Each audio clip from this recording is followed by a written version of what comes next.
To play your game? FanDuel, official partner of the MLB.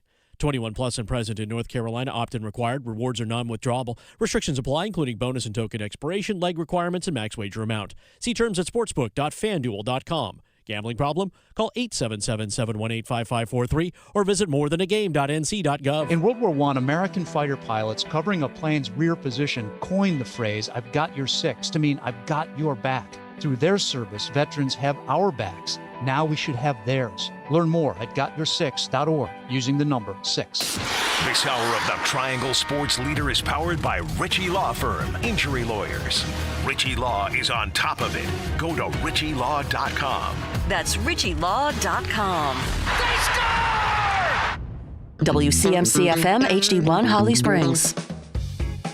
It's not as overly attractive as other people thinking. Like, is Danny Hurley going to come to North Carolina? Would that be like culture shock for everyone at North Carolina? With Todd Golden, with everything that is his antics, with Nate Oates, maybe. But does Nate Oates maybe want to go to the NBA? They've got to have a total reboot in terms of style of play and someone who's going to bring incredible energy to that building. You got to have someone who can go toe-to-toe with John Shire in recruiting, and you have to have someone who can go toe-to-toe with John Shire and the North Carolina Duke rivalry that's going to compete in recruiting and in terms of playing style and toughness and credibility. It's the Adam Gold Show. What's up? That was Seth Greenberg, or is. This was. Hi. We're on YouTube. Go to YouTube, search Adam Gold Show or 99.9 The Fan. Either way, I'm Adam Gold. That is Victoria. We are here for you. Obviously going to talk a lot of college basketball today. Hurricanes hockey tonight. Canes are in Montreal taking on the Canadiens in one of the, well, first of all, they don't have a lot of revenge games. But this would be put in that kind of category because the only time the Hurricanes have played the Canadiens this year, they will play them on the weekend here in Raleigh. The only time the Hurricanes played the Canadiens this year, Brandon Bussey got his tires lit on fire. They lost 7-5 in that game. Bussey gave up 6 goals. The last goal was an empty netter, but it was the first time all year that we went, oof. But to his credit, Bussey bounced back, and for those people who, because it does feel like forever ago, we don't have to go back that far to remember when Brandon Bussey was the de facto number 1 goalie for the Hurricanes. He played the last 3 games prior to the Olympic break, and he got the first start coming out of the break against Tampa. So, again, not that long ago. But we're still waiting for something close to the Brandon Bussey that we saw prior to the Olympics. We have not seen that since the Olympics. 6 starts, 3 wins, 3 losses. He lost 3 in a row. And the underlying numbers are unkind to Brandon Bussey. We'll talk about that. We got a lot of things. We have, for the first time, we're going to talk to Terrence Oglesby, played at Clemson. If you are familiar with Field of 68, he's on there a lot. He does also stuff for ESPN, ACC Network. He does an ACC radio show, I believe. He's everywhere.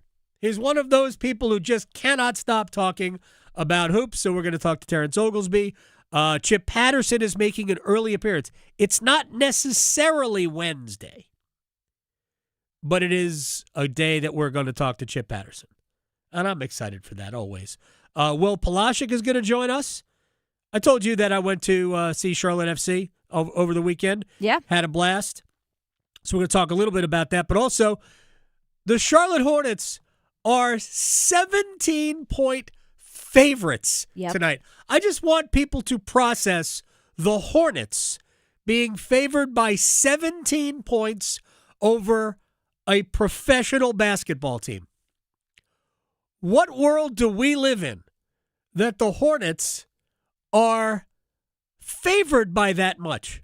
That is incredible. That says everything you need to know. That, yes, the Sacramento Kings are the victim tonight, and they're no good. I get it. But it's the Hornets who haven't been good for years, but obviously are right now. So we'll talk to Will, and also EJ Ratic, NHL Network, will join us later on. We'll get his thoughts on the Eastern Conference, and we have a game tonight, Canes in Montreal. So we'll talk to EJ a little bit later on. All right, I think that pretty much sets the table. Let's get it started. Let's get it started in here. All right, let's do a Hubert Davis update. And the Hubert Davis update is that there is no update. All right, my thoughts on this. And I will refer back to a couple of things that Seth Greenberg had to say. Because yesterday we had some thoughts about a lot of different things regarding Hubert. And I do believe that at some point they're going to make the announcement that Hubert is not going to be the coach going forward. They will dress it up as a Adam Smith even called it a retirement yesterday. They'll dress it up as something like that or a resignation, but it will be a firing because Hubert Davis wants to be the coach. And we'll get into some of the reasons. But here's, in my opinion, the reason why they have not made this announcement. And today was supposed to start exit meetings between coach and player. And those have been put off. I'm not sure why, other than this. I think that Carolina's coaching targets, if not all of them, most of them, are right now currently still coaching. I don't think it's Rick Pitino. I don't think it's Tom Izzo. I don't think it's Dan Hurley. Could be Todd Golden. Of course, he's available now because Florida's out. I don't think it's the guy from Illinois. I don't know. I'm blanking on his name. And I don't think it's Kelvin Sampson. But I do think that Tommy Lloyd is a person of interest for Carolina. I do think that I don't think Matt Painter would be a person of interest. I think Dusty May is a person of interest. Nate Oates is a person of interest at UNC. Rick Barnes? No. TJ Otzelberger at Iowa State? Yeah, probably. So, conservatively, there's like 4 candidates currently coaching in the NCAA tournament that might be of interest to Carolina. And you're going to wait until those people are done coaching. Now, you might have already reached out, but you still need to talk to them before you can move forward. You might have reached out to agents or whatnot, but my guess is that because if they were going to stay the course with Hubert Davis, that announcement would have already happened. It makes no sense to allow this to just dangle in the wind if you're going to bring Hubert Davis back. So I just feel like they're waiting, and eventually we'll see, and maybe they're negotiating terms of a transition. But I think that decision has been made. Regardless, I hate it for Hubert. I hate it for the program. It doesn't help the program to do this, but therein lies the problem. As I've tried to point out, is that if we were making a list of things that have North Carolina in the predicament that it is in, the head coach isn't, in my opinion, one of the top 4 or 5 things on the list. I think they have administrative issues. I think that they were slow to modernize the program. I will be interested to see what happens going forward with real finances in the basketball program. This is the way it was phrased. I did not say this. Somebody else said it, but it does make some sense. When they can no longer say, hey, we're Carolina, without at least meeting somebody else's offer, if you will. Are they willing to operate the way everybody has to operate today? And if the answer to that is no, they are still relying on being Carolina, well, that's going to be a problem. But this is what I was talking about when it comes to modernizing the program. They have been slow to do that. They just added a GM after last year. That's it. They obviously did not. I was on with the guys in Charlotte today, and I said this about their roster. Bona fide NBA top 3 pick, I think future All-Star in Caleb Wilson. Henry Vesar will be a first-round pick somewhere because he's 7 feet and can shoot. So probably mid to late first round. They don't have any other pros. Seth Trimble's a great athlete, but he would need to be, 3 or 4 inches taller to be a real pro. And in terms of an NBA player, I mean, he can play. I think Seth Trimble, if he wants to continue his basketball career, can play for a long time, just probably not in the U.S. I don't think they've got anybody else. And Jared Stevenson, tall guy who could shoot. Maybe Jared Stevenson finds his way onto an NBA bench because he's tall and can shoot. But ultimately, if you were objective and you looked at their roster, and this was very noticeable in the game in which Wilson and Vesar are the games that those two guys didn't play, it's not a very good roster. So it was a team that really was propped up by its 2 best players. And in college basketball, by the way, that'll get you far. Wilson and Vesar together would have given them a chance to be playing this weekend. I think there was a ceiling on the team anyway, but it gave them a chance to be playing this weekend. Going into the season, I said the same thing about Duke, and I said that I said about Carolina. Ultimately, I'm not sure that their guards are good enough to win. And I think that Carolina's had 2 legitimate starting players, and everybody else was a role player / reserve. Like, they needed 3 starters better than Seth Trimble. I mean, I'm not trying to be disparaging. I think he profiles best as a do-it-all guy off the bench. Energy, defensive substitute, all of that. Duke, I think, answered a lot of questions, A, by how they played their offense, but also Caleb Foster had a pretty damn good year. And I think we're seeing that Caden Boozer is more than capable of running a team when he needs to. That doesn't mean Duke is going to win. We're going to fold this into Duke in a second. Doesn't mean Duke is going to win on Friday against St. John's. But I think Duke, even without Caleb Foster, is equipped not to win it all without Caleb Foster, maybe, although I think they could. But I think they can win this game without Caleb Foster, and I think they can win the next one without Caleb Foster. We'll talk about that in a little bit. Terrence Oglesby will join us. We'll talk a little bit about his thoughts on Hubert Davis, as well as Duke versus St. John's and whoever would come after that as well. But one of the things Seth Greenberg talked about in that clip that we started the show on was the recruiting angle. And I know you mentioned this and people think that's all you're focusing on, but I'm not. I'm just saying that it is an example of where North Carolina has fallen behind. And I realize that when I use Duke as an example of where they have fallen behind, because Duke's an extreme example, all I got was Carolina's won this and Duke's won this. I'm like, first of all, we're talking about the last 5 years, and Carolina hasn't won anything in the last 5 years, just like Duke hasn't won anything in the last 5 years. We're only talking about now.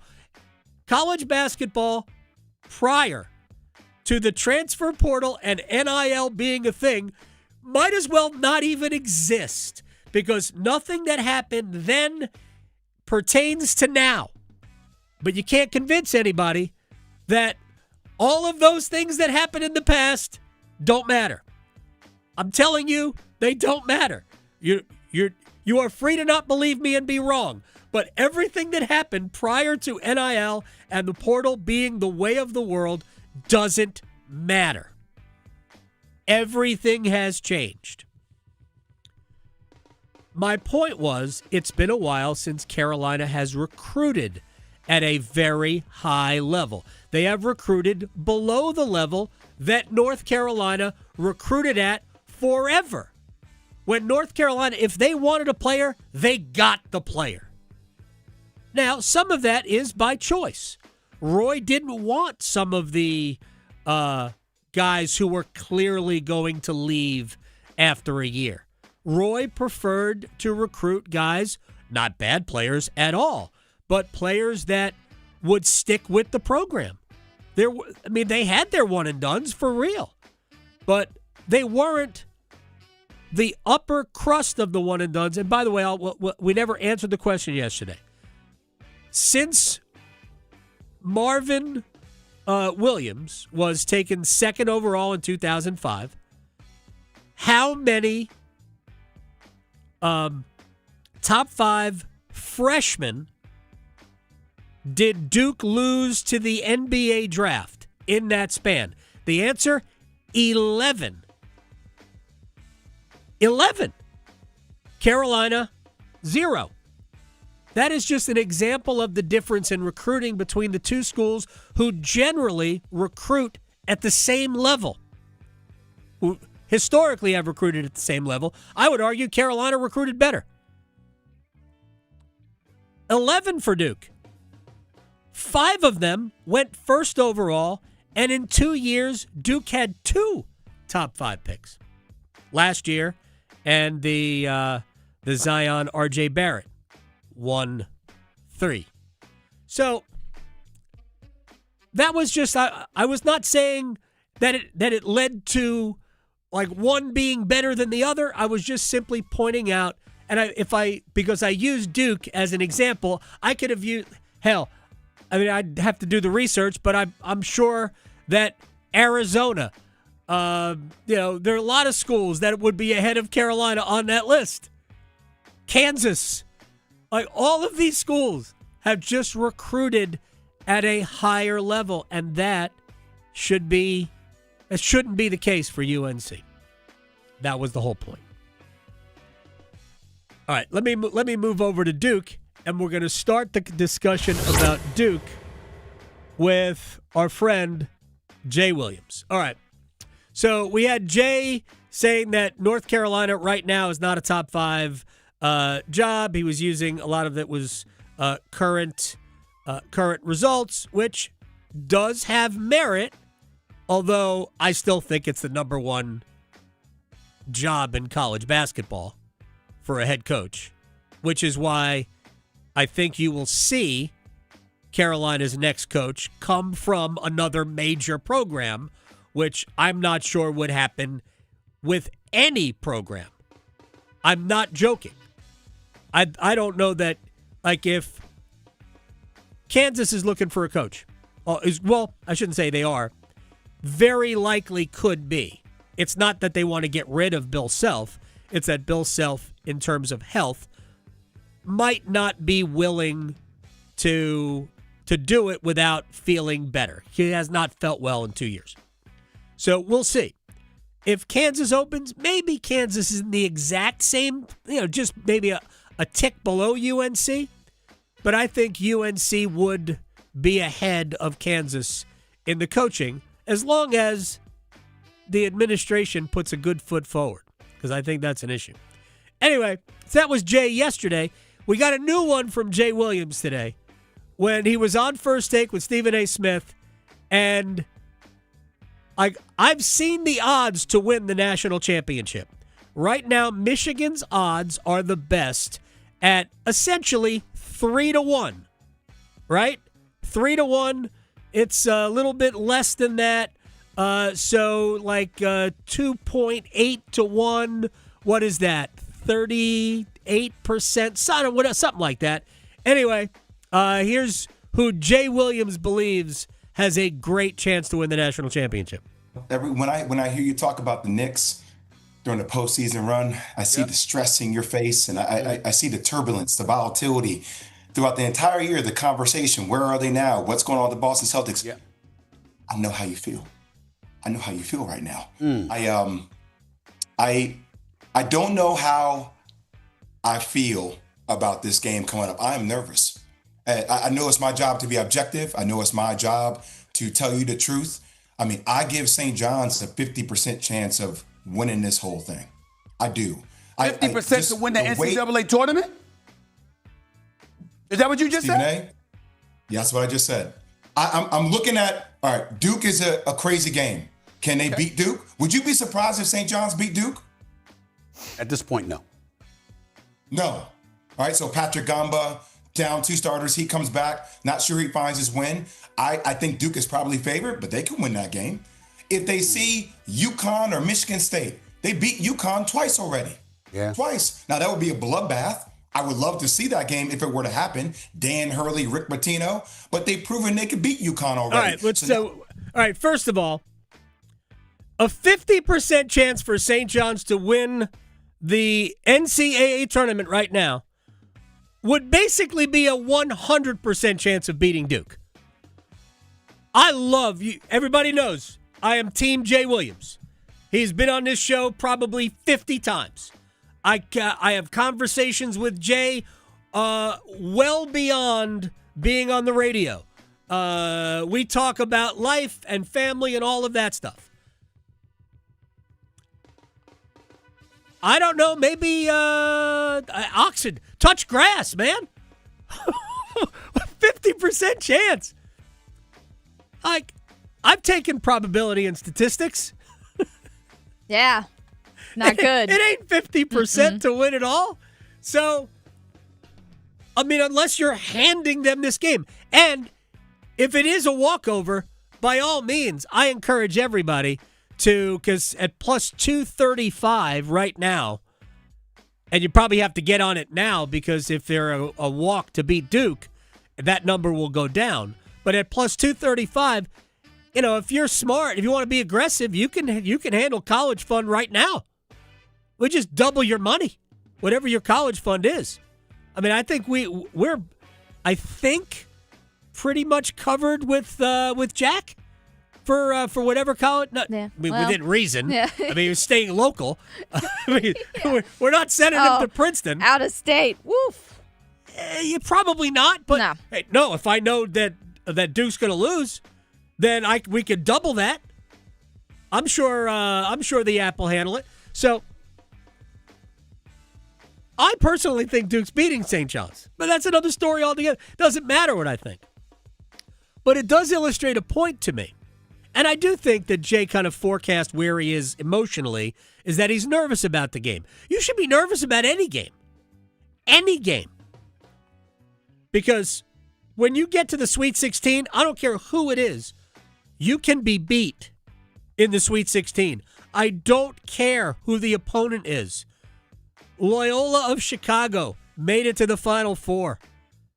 At St. Peter's stood in the way of North Carolina and the Final Four in 22, right?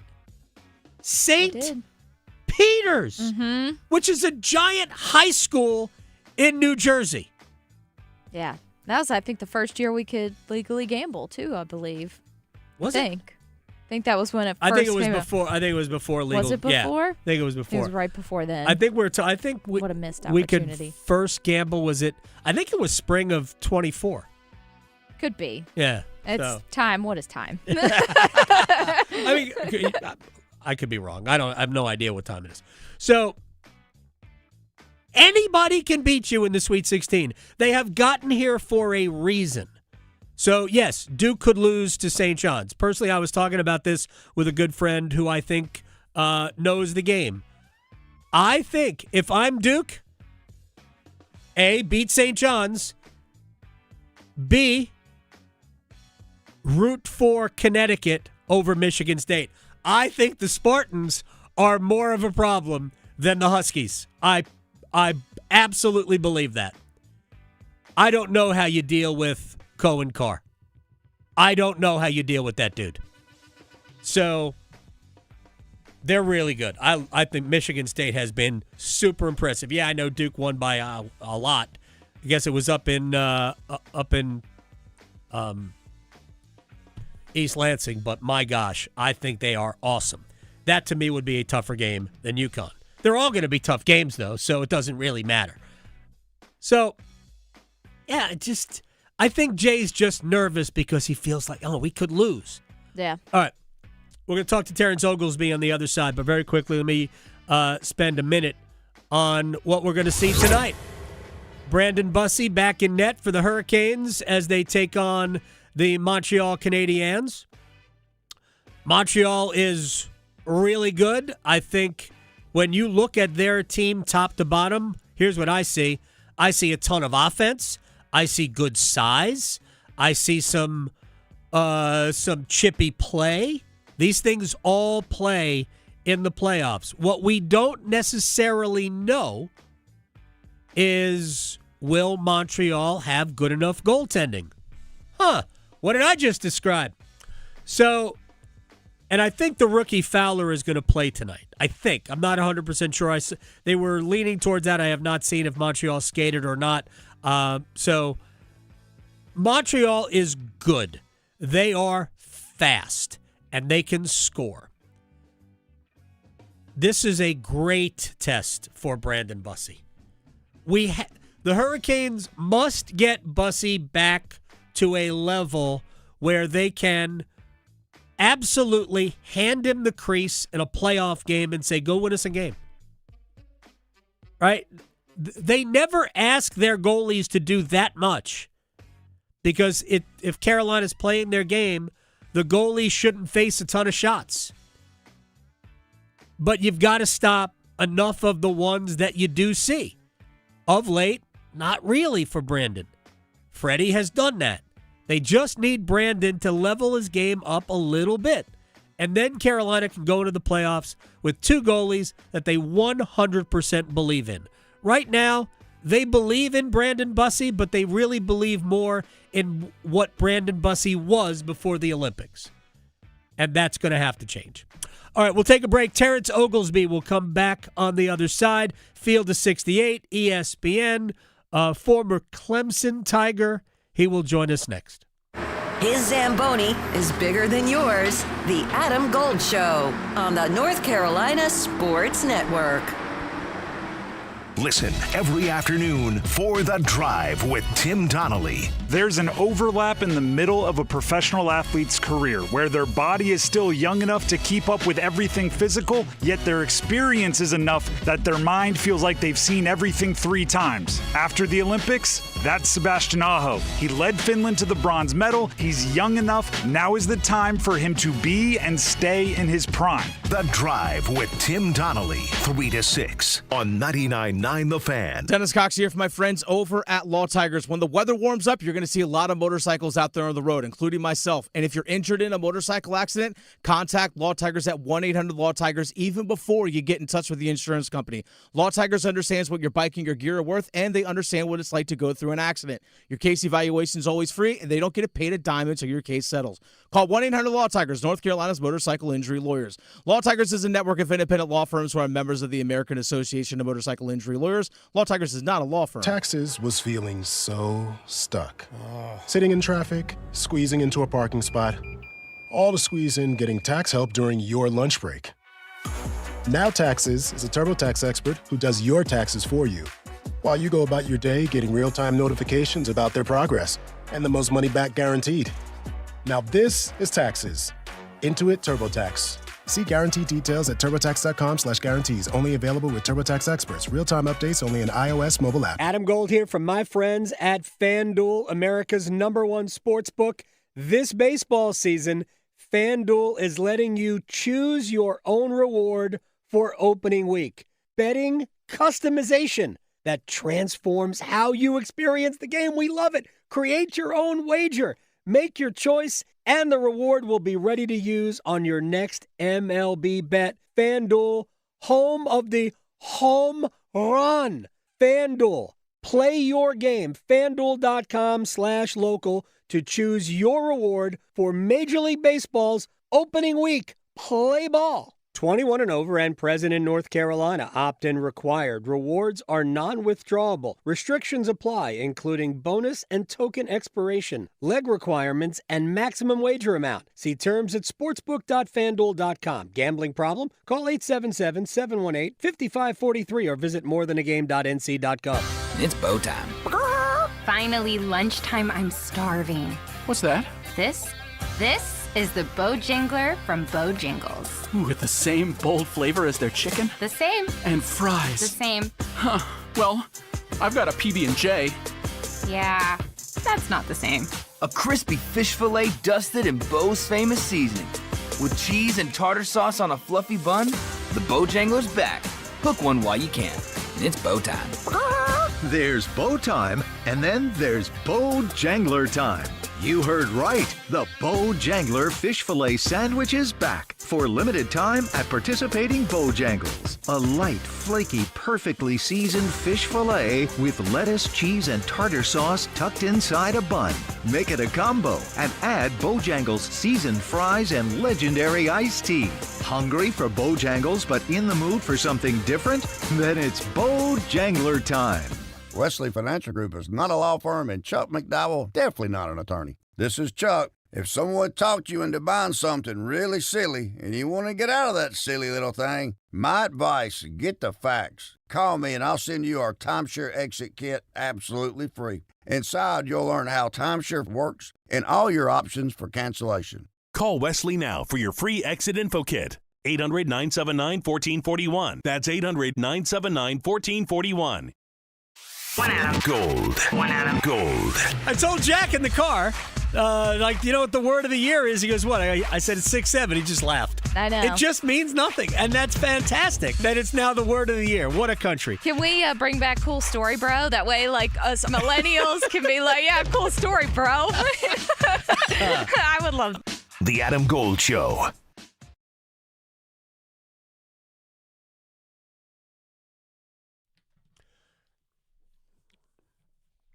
It's the Adam Gold Show. I'm Adam Gold, Victoria producing the program.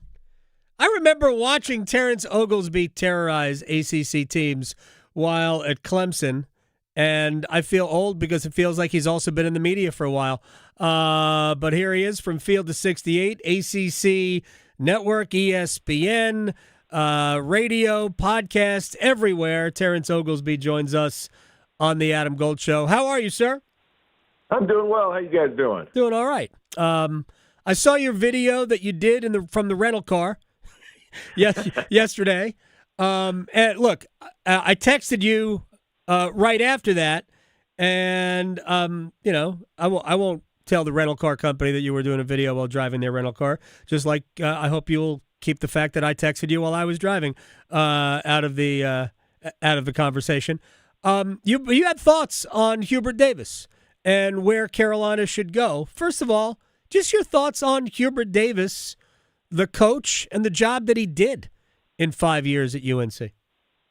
I think it's very inconsistent, but it's been, I went back and looked at the record and all that stuff, and it's just kind of gotten to a point to where it's like, well, did he really do that bad of a job? And the answer is no, he didn't do that bad of a job. You go back and look at the overall success. He never had less than 20 wins. He never had a complete implosion as far as other programs are concerned. The problem that he's having is it's North Carolina. Right. And you look up and down those 5 seasons, 29 wins, 20 wins, 29, 23, 24. And I think the lack of in-game adjustments that last game, what could go wrong did go wrong, and that just ended up to be a real killer against a VCU team that's going to continue playing and being tough for an entire 40 minutes, whether they're up or down. So right. I think it was one of those things where it just everything hit all at once, and it made it really kind of a tough sell for people to be like, well, this is worth bringing him back for another year.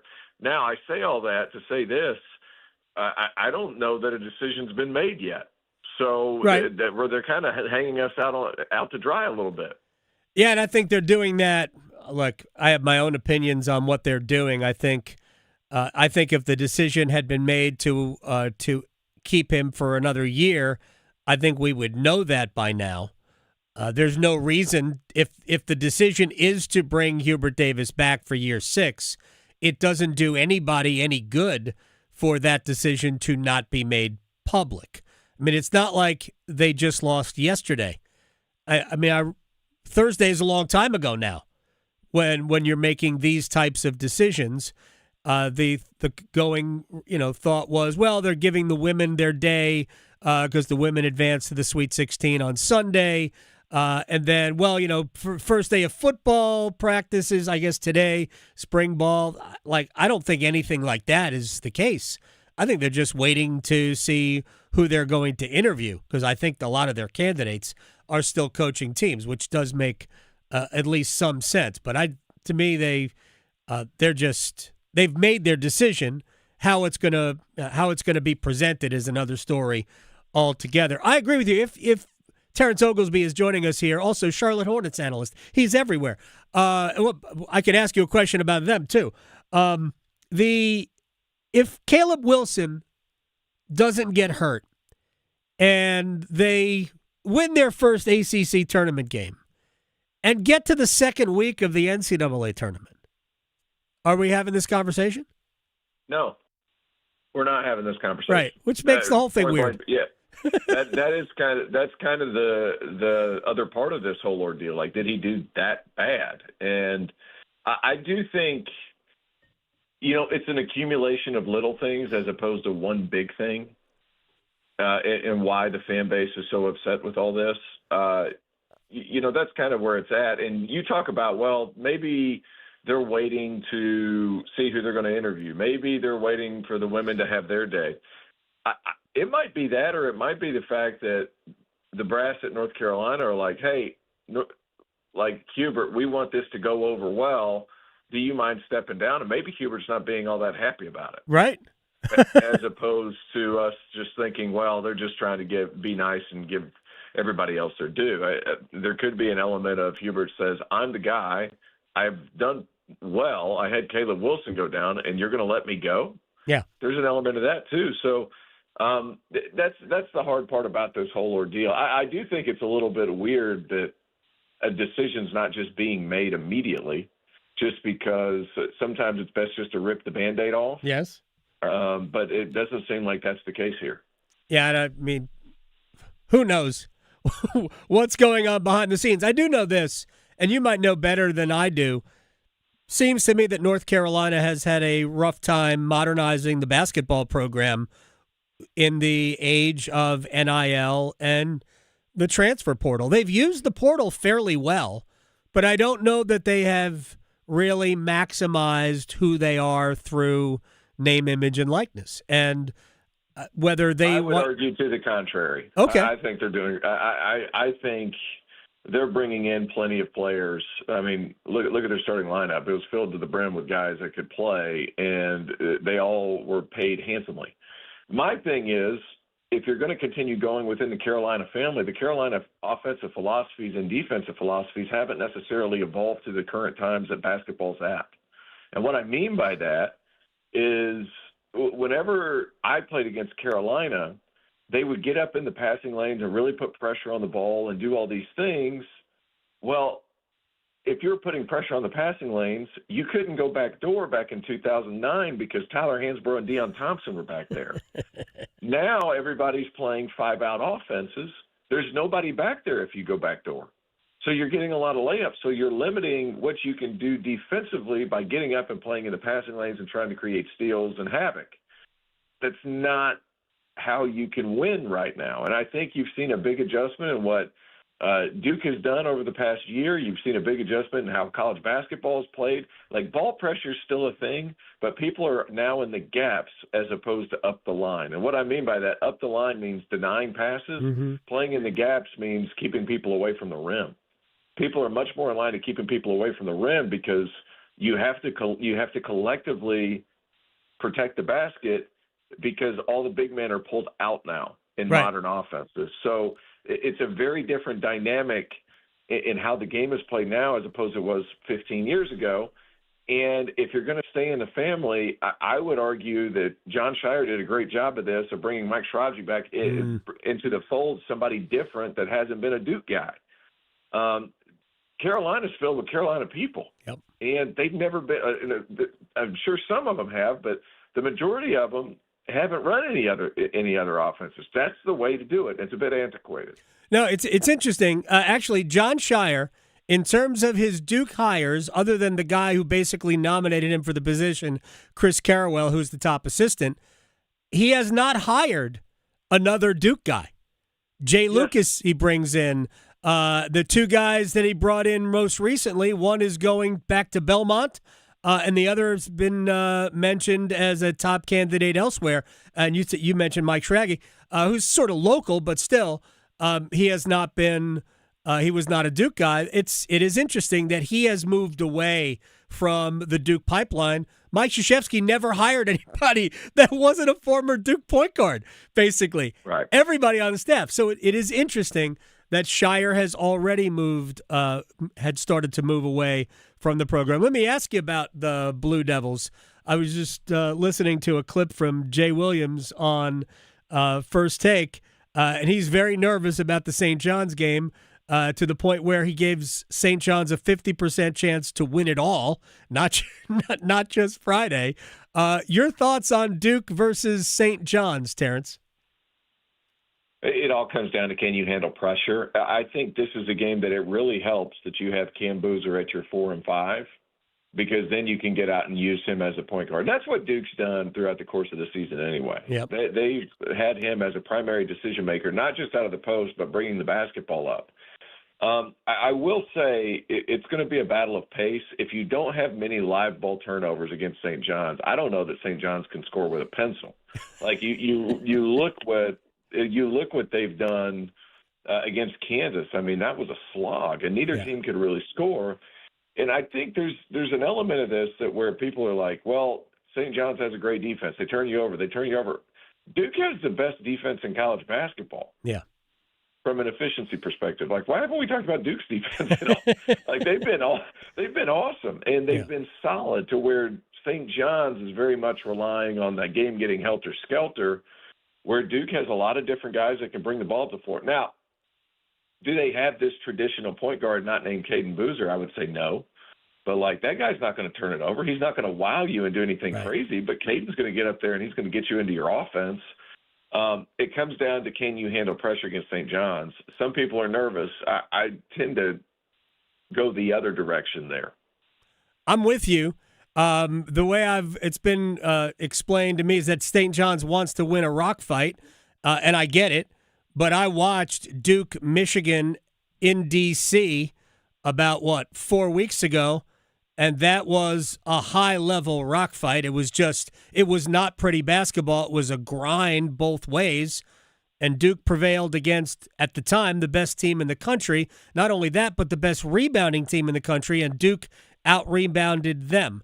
And I think ultimately this game will come down to rebounding and how many second chances Duke gets. And if they happen to shoot it well from three, then I think they could make – I'm not going to say they're going to make quick work of St. John's. I think this will be a very good game. But I think Duke ultimately wins this game. And it probably is a low-scoring game, but Duke's comfortable in that game anyway. Yeah, and I agree there. That's kind of where I'm at with this whole thing. Patrick Gungba is the most important piece. Thank goodness he came back healthy. And for him to get his rhythm back a little bit in their last game. I just, against TCU, he was able to kind of find where he was at a little bit more, and they didn't necessarily need him against Siena. Would have been glad to have him. Siena, heck of a job there, keeping it close, but they played starting five all 40 minutes, and I love that. McNamara did such a good job of just saying, to heck with it, we're going for it, that he got in the Syracuse job. So good for him. I'm happy for Jerry Shore, but you need Gungba. Caleb Foster, in my opinion, is a little bit more replaceable because there's a lot more guys like him.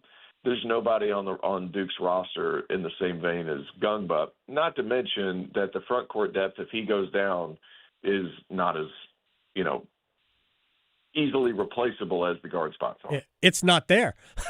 I'm 100% in agreement there, Terrence. if Gongba's not there, Duke's front court, meaning a center or a power forward, is two guys. It's Cam Boozer and Malik Brown. Nick Humenia can masquerade as a power forward, but he's not really a power forward. He's really more of a power wing. I did love Duke's offense when Caden Boozer was off the floor, and how they had Cam essentially running point with Isaiah Evans, Nick Humenia, Dame Sarr, and Malik Brown. They had no guards on the court at all. It was phenomenal to watch that. But that is the opposite of a 4-guard offense. That is a 4 forward and 1 wing offense for me. Terrence Oglesby is joining us here on the Adam Gold Show. Final thing for you, and I appreciate your time. Just to go back to Carolina, how attractive is that job given the state of affairs right now? I still think it's the number 1 in the sport. But how attractive do you find it? As far as available jobs, it's not even close. If it is available, it's number 1. As far as nationwide, I'm trying to think. I think that it is the number 1 job in college basketball. And there's been some saying, well, how good is the job? And I watched Seth Greenberg talk about that a little bit. He's like, you think Dan Hurley's leaving? No, because Dan Hurley, from a geographical prospect, is perfect for UConn. Right. He is where he needs to be. You want to talk about a culture clash? I don't think that would be a good hire to get Dan at Carolina. I really don't. And Dan's one of my favorite people I see on the road during the summer. So I really like Dan. I really like his whole staff. Love talking shop and talking ball. It's just one of those things where he's where he needs to be. But as far as the rest of the country, like Tommy Lloyd, is Arizona a better job than North Carolina? No, not even close. Is Michigan a better job? I would say that one's close, but at the same time, you're second fiddle to football by a wide margin. Right. By a wide margin.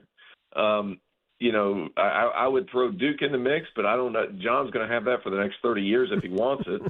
And then it's like, as far as jobs that are available who are willing to now go outside the family, it's 1A, in my opinion. It's that good of a job. And for us to say, well, it's not what it used to be, I don't agree with that sentiment. I understand where other people were saying it, but I don't agree with it. Carolina's 1A in my mind. At T_Oglesby22 on Twitter. Terrence Oglesby, also with the Charlotte Hornets. 17-point favorites over Sacramento. On what planet are the Hornets 17-point favorites? That is awesome. That's how it shows you how good they are. On this planet. That's what planet. On this planet.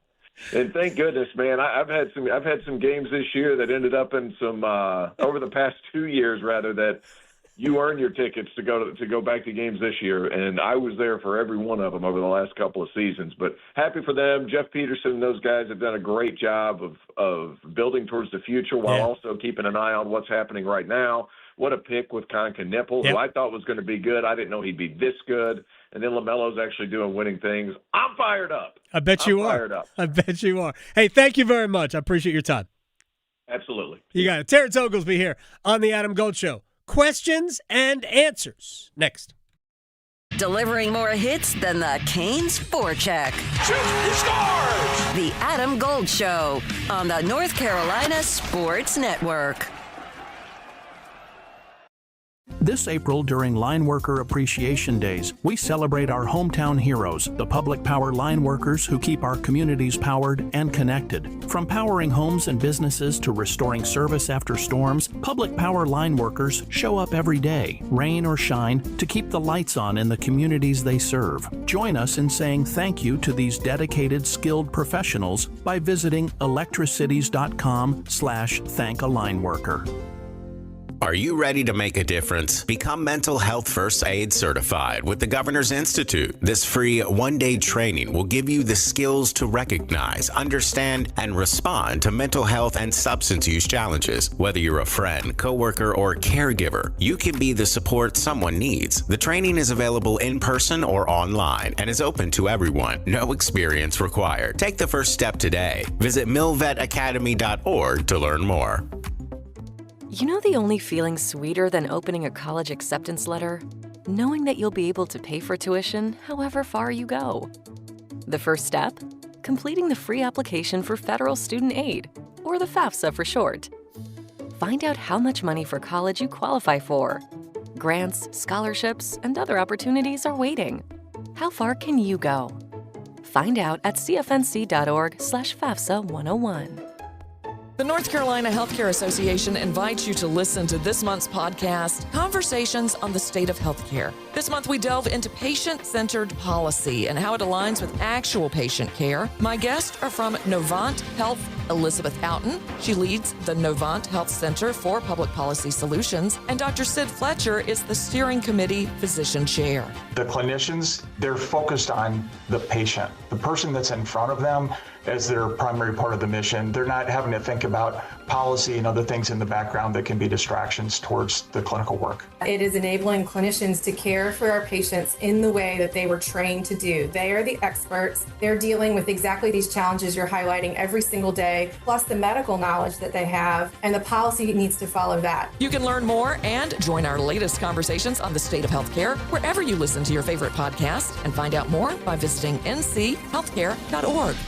As the health director in Haywood County and a nurse here in North Carolina, I can tell you that the 988 Suicide and Crisis Lifeline saves lives. No matter your struggle, you are not alone. The 988 Suicide and Crisis Lifeline is free, private, and always available. 988 Lifeline counselors are ready 24/7 to speak with you, help you cope, and get you connected to the support that is right for you. 988, the National Suicide and Crisis Lifeline. Call, text, or chat 988 24/7. Brought to you by the North Carolina Department of Health and Human Services.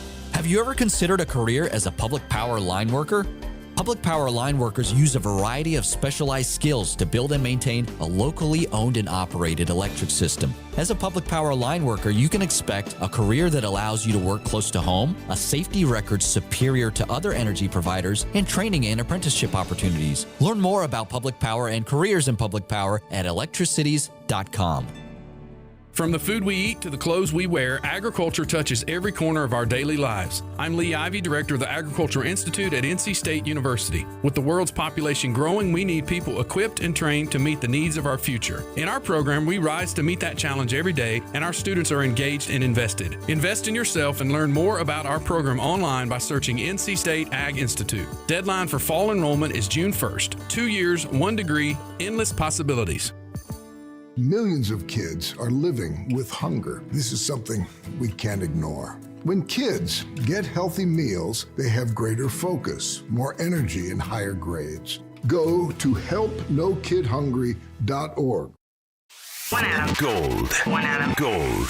I told Jack in the car, you know what the word of the year is? He goes, what? I said it's 6'7". He just laughed. I know. It just means nothing, and that's fantastic that it's now the word of the year. What a country. Can we bring back cool story, bro? That way, us millennials can be like, yeah, cool story, bro. I would love The Adam Gold Show.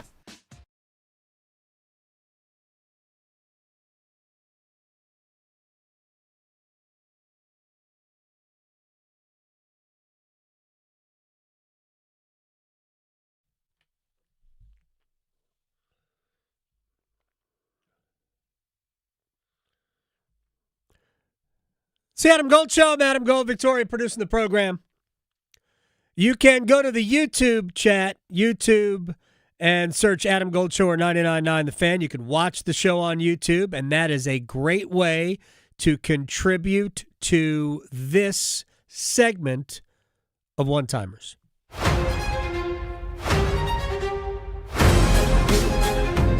Yes, lots of chatter about that on our YouTube stream. Yes. But first up, we have Tom made a statement. As a neutral observer here, I'd rank the Kansas and Duke jobs a slight tick ahead of UNC. At the moment, UConn's job at the moment is even level with UNC. Agree, disagree? Disagree. I mean, they're all great jobs, and there's very little to choose between any. I actually think the Duke job... Well, the way it has evolved after Mike Krzyzewski to what John Shire is doing, I think it is a unique job that would not be a good job for a lot of coaches. I think the best football job is Ohio State. Every coach they have ever had at Ohio State has won. Some haven't won quite enough. Every single one has won. And I don't think that you would find the same thing with Duke. North Carolina, as long as they haven't chosen poorly, I think is a winning job. An absolute winning job. I think Kansas is too. I think Kansas is on that short list of some of the best places. I rank Carolina a little bit ahead. I think Kansas is landlocked. Who wants to go there? Well, this is from a totally different Tom, who thinks that UNC's updated focus on football might make the basketball job a bit less than what it used to be viewed as. Agree or disagree? Totally different Tom. I actually think it is the focus on football might be a little bit of a detriment simply because it looks like the administration is a clown show. But I think that we don't have a lot of time with this football administration left. And it either gets good and it just kind of evens out, or it continues to be mediocre to bad, which to me is the same thing. And then we'll go back to something sane. So I don't really know that it impacts it that much. Because your fantasy football team needs all the help it can get, the Adam Gold Show on the North Carolina Sports Network. Listen for the Get That Out of Here's. Rejected! Cameron Boozer got a piece!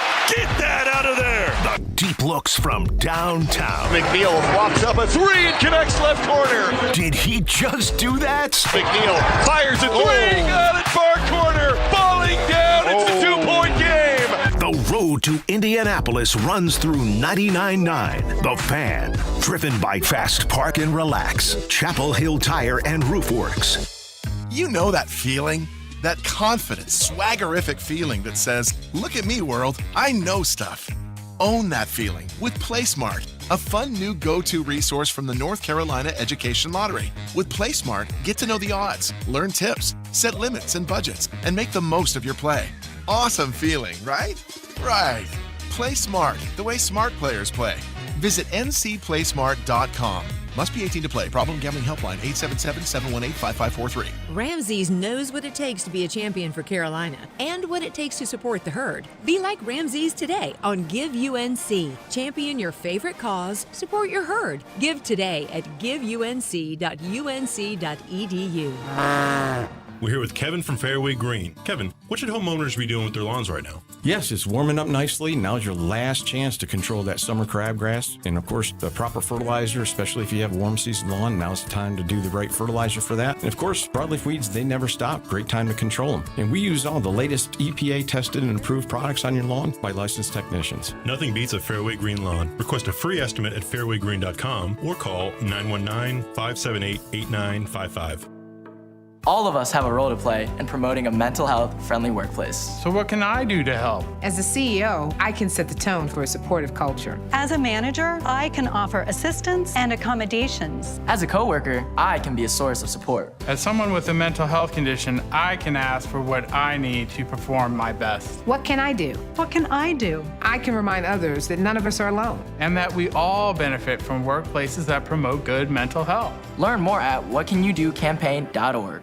Stop letting high-interest debt weigh you down. Pay it all off in days with Loan Pronto's Rapid Equity Loan. It's a completely hassle-free way to cash out your home equity with no appraisals, no paperwork, no waiting. Hey, it's Dennis Cox from 99.9 The Fan. Loan Pronto's Rapid Equity Loan uses AI-driven tech to get you approved for cash out in as little as 1 day with a rate that's at a 3-year low. One client just got $100,000 approved in under 24 hours, wiped out all their credit cards, started a home improvement project, and cut their monthly expenses expenses by $1,500. Call Loan Pronto now and see how much cash you can get. No hard credit pull up front. And imagine, this time next week, you could be credit card debt-free. Loan Pronto, A-plus rated by the BBB with nearly 2,800 five-star Google reviews. Call 919-381-1760, loanpronto.com.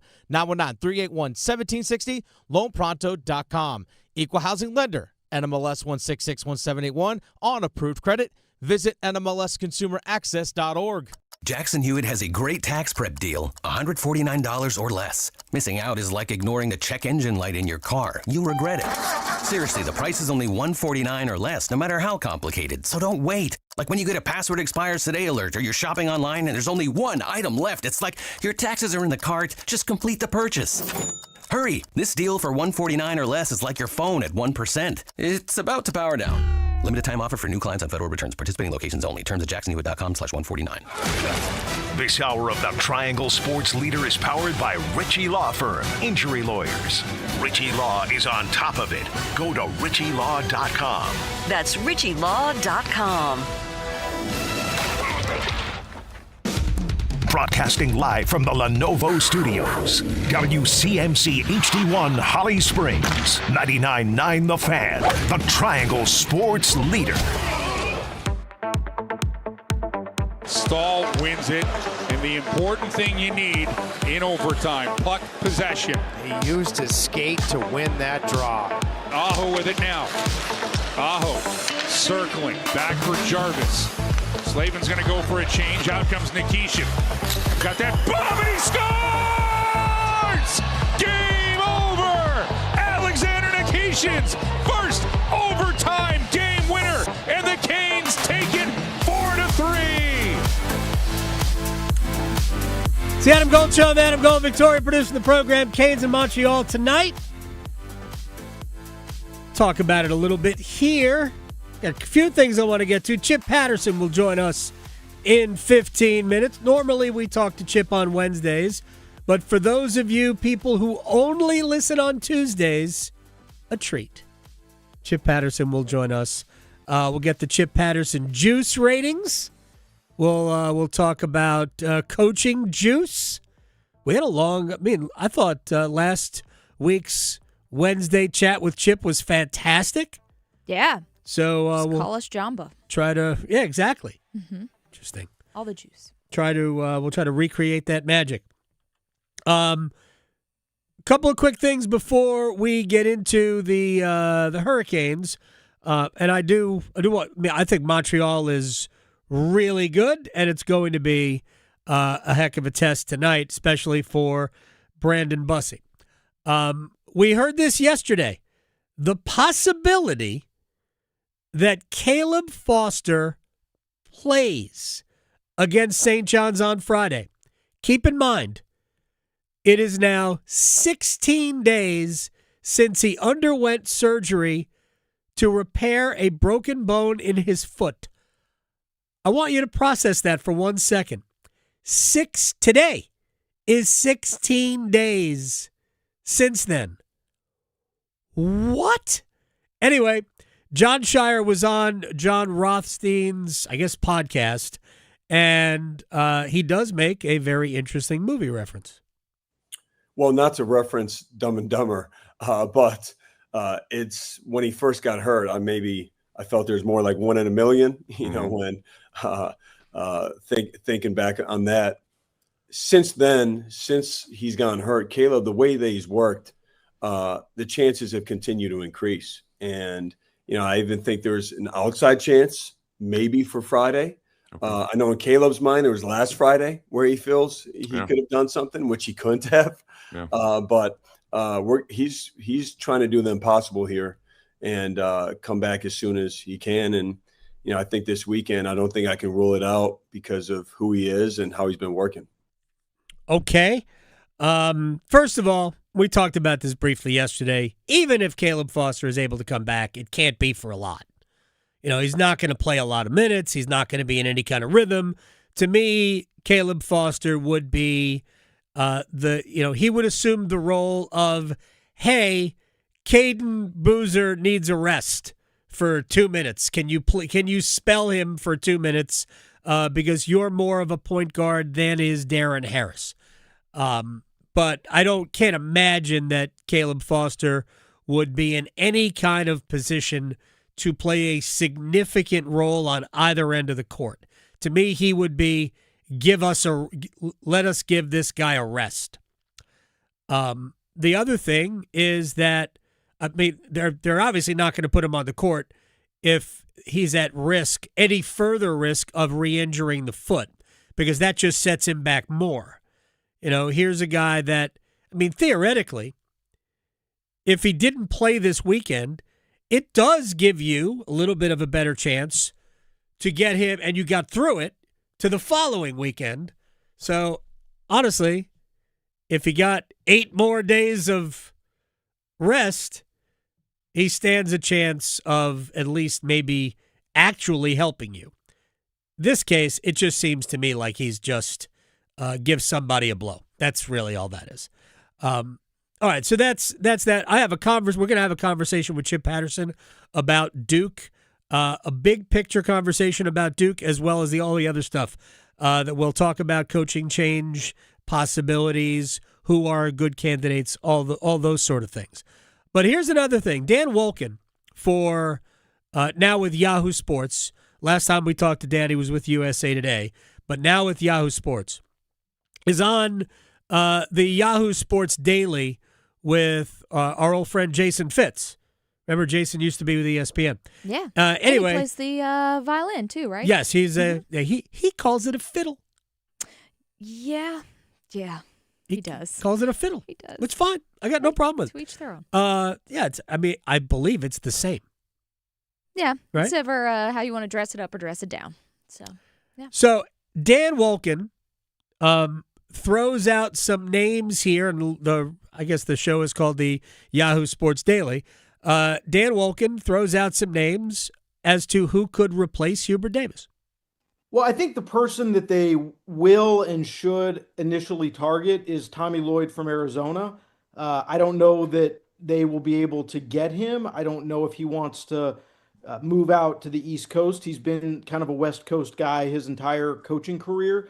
But obviously you look at the job he's done at Arizona, and they've got good resources there, but not anything like what you would have at North Carolina, including the brand, including the financial backing. They are going to be invested in winning at the highest level there, and it's probably a top 3 job in the country. So I think if you can go get somebody like him, TJ Otzelberger's another name who I think would make a lot of sense, who's in that younger demographic, who you could envision as the North Carolina coach for the next 10 to 15 years. And then maybe somebody like Mark Byington from Vanderbilt would also make a lot of sense. But it'll be interesting to see. I think they'll get a A-list or A- list type of candidate, assuming they do move on from Hubert Davis, which is what I think ultimately will happen.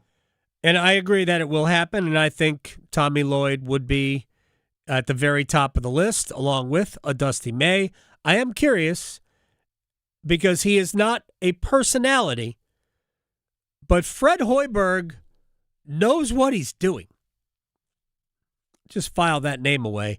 The current coach of Nebraska, who went to Iowa State, coached them for a bit, then went to the Bulls, didn't work out so well in the NBA, and now is back in college at Nebraska. And they won their first ever NCAA tournament game ever, and have now won 2. So good stuff. All right, let me get a little bit into the Carolina Hurricanes. And by the way, in about an hour and a half, we'll talk with EJ Ratic of NHL Network. Not so much about the Canes and Montreal tonight, but just about the East, the landscape of the playoff picture entirely. And we'll get his thoughts on what he thinks Carolina is at this point. So Carolina's alternated goalies except for one game since the break. And we all remember Carolina started with Bussy against Tampa to come out of the Olympic break that way. And Freddie Anderson played the next 2. They beat Detroit, the first of those 2, and Freddie played very well. And for a lot of people, it was a little curious. Wonder why Freddie is getting consecutive starts. And I said at the time that This actually feels like they're trying to see what they have in Anderson. It's not that they don't trust Bussey. If they didn't trust Bussey, he wouldn't have started the first game after the break against the Lightning. Now, there were a couple of goals that he probably should have stopped, whatever. That happens a lot. But I think they were really trying to find out, could they rely on Anderson when we get to the playoffs? And so they treated him like the number one for us. They haven't done it yet, haven't done it since, and Anderson has clearly been the better of the two goalies. So this is why I say that heading into the playoffs, while I don't think Rod is ever going to go with a straight rotation, I think this year, more than ever, I think we are going to see both goalies play. Now, let's just fast forward to the end and say if let's say it's the Hurricanes and the Islanders, because right now that's the matchup. Feels like we see that a lot. If it's the Canes and the Islanders and Freddie wins game one and plays great, well, I can see Freddie going out in game two, but I could also see Brandon Bussey starting. I could see that. I think we'll probably see a concentration of, this is really our guy, but we're going to play both. I think that is more likely to be the case. So, 5-game series, I could see Freddie starting 2, Bussey starting 1, and then kind of an alternate. Maybe Bussey, whatever. It will depend on how they play. But in order to do that, Brandon Bussey is going to have to play better than he has played. I also thought about this. The highlight we played coming back was Alexander Nikishin's overtime goal that beat Toronto. Nikishin has 3 goals and 3 assists since the Olympic break ended. It's pretty good. It's not, off the charts good. It's not as good as, heck, have you seen the offensive numbers that Montreal's Lane Hudson and Noah Dobson are putting up? Those are 2 guys who are, I think Hudson is almost at a point a game. Actually might be at a point a game. And Dobson is not far behind. Montreal can go. This is going to be wild tonight. But Nikishin is slowly becoming, in not that much ice time, a very consistent offensive contributor. So going forward, Canes need offense from their blue line. They're getting it right now. Miller and Walker each have 9 points since the break. Is it 9 points? Yeah, 9 points since the break. 9 points in 13 games. That's a lot from Keandre Miller and Sean Walker. They've both been excellent. All right, we'll break. We'll come back. Chip Patterson on the other side. We'll hear about who's got the juice in the Sweet 16, and I will ask him the question. Could you make the argument that Duke has underachieved under John Shire? Because that is what we hear. Next.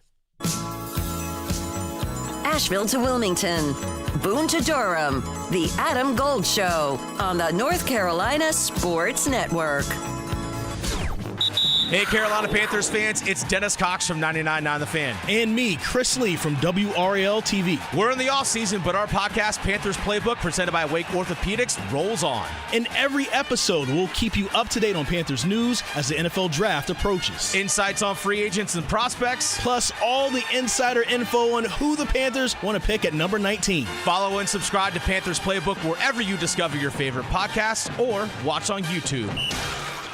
August 11th is National 811 Day. 811 is the first step to getting your buried underground utilities like gas, electric, or internet lines located. Having these lines marked before digging helps keep you, your family, and your neighborhood safe. Play it safe when you plan on digging and call or click 811 3 working days before you dig. Learn more at nc811.org. Sponsored by North Carolina 811 and the North Carolina Association of Broadcasters in cooperation with this station. The NC Courage are back for the new season at First Horizon Stadium at WakeMed Soccer Park. Watch the Courage take on Bay FC Saturday, March 28th at 7 for Game Changers Night, honoring local youth players, presented by Bojangles. Reserve your seats now at nccourage.com. I'm attorney Brian Ritchie. Big truck accidents can cause life-changing injuries, and life-changing injuries deserve life-changing money. I know big truck wrecks, and I know how to fight those big insurance companies. If you've been hurt by a big truck, contact us at ritchielaw.com. I'm on top of it. It's bow time. Finally, lunchtime. I'm starving. What's that? This is the Bojangler from Bojangles. Ooh, with the same bold flavor as their chicken? The same. And fries. The same. Huh. Well, I've got a PB&J. Yeah, that's not the same. A crispy fish fillet dusted in Bo's famous seasoning. With cheese and tartar sauce on a fluffy bun, the Bojangler's back. Hook one while you can. It's bow time. There's bow time, and then there's Bojangler time. You heard right. The Bojangler fish fillet sandwich is back for limited time at participating Bojangles. A light, flaky, perfectly seasoned fish fillet with lettuce, cheese, and tartar sauce tucked inside a bun. Make it a combo and add Bojangles seasoned fries and legendary iced tea. Hungry for Bojangles but in the mood for something different? Then it's Bojangler time. Texting privacy policy and terms and conditions posted at textingterms.us. Texting enrolls you for recurring automated text marketing messages. Message and data rates may apply or price stopped. Opt out. Hey man, how did the date go? I had to cancel. I don't get paid until Friday. You didn't know that you can get up to a $750 paycheck advance with the current app? Where was that information yesterday? Just text them. See if you qualify. $750? Boom. And right now, they're offering a $75 bonus when you set up an eligible direct deposit. Think I should call her back? Yeah. Need money before payday? Current has you covered. Set up an eligible direct deposit to see if you qualify for a paycheck advance of up to $750. Hurry and receive an extra $75 sign-up bonus right now. Text BETTER to 323232. That's BETTER to 323232. BETTER to 323232. Paycheck advance is offered by FineCo Advance LLC, a financial technology company, not an FDIC-insured bank. Eligibility and available amounts may vary and are subject to change at any time. For full terms and conditions, visit current.com/radio or call 1-888-851-3177 for more information. Hi, I'm Chef Franklin Becker. You know the jingle. Now discover the facts about Ozempic, a GLP-1. There's only one FDA-approved Ozempic made by Novo Nordisk. Learn about the real thing. Talk to your healthcare professional today. Call 1-833-OZEMPIC or visit Ozempic.com to view the medication guide and to learn more about Ozempic. Semaglutide injection 0.5, 1, and 2 milligrams.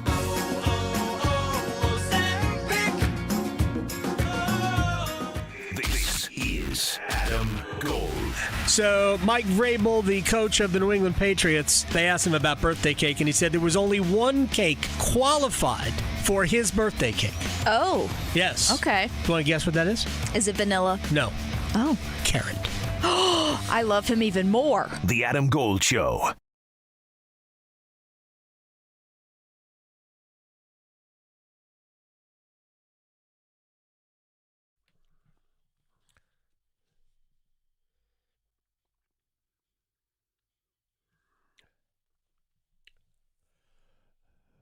It's the Adam Gold Show. I'm Adam Gold.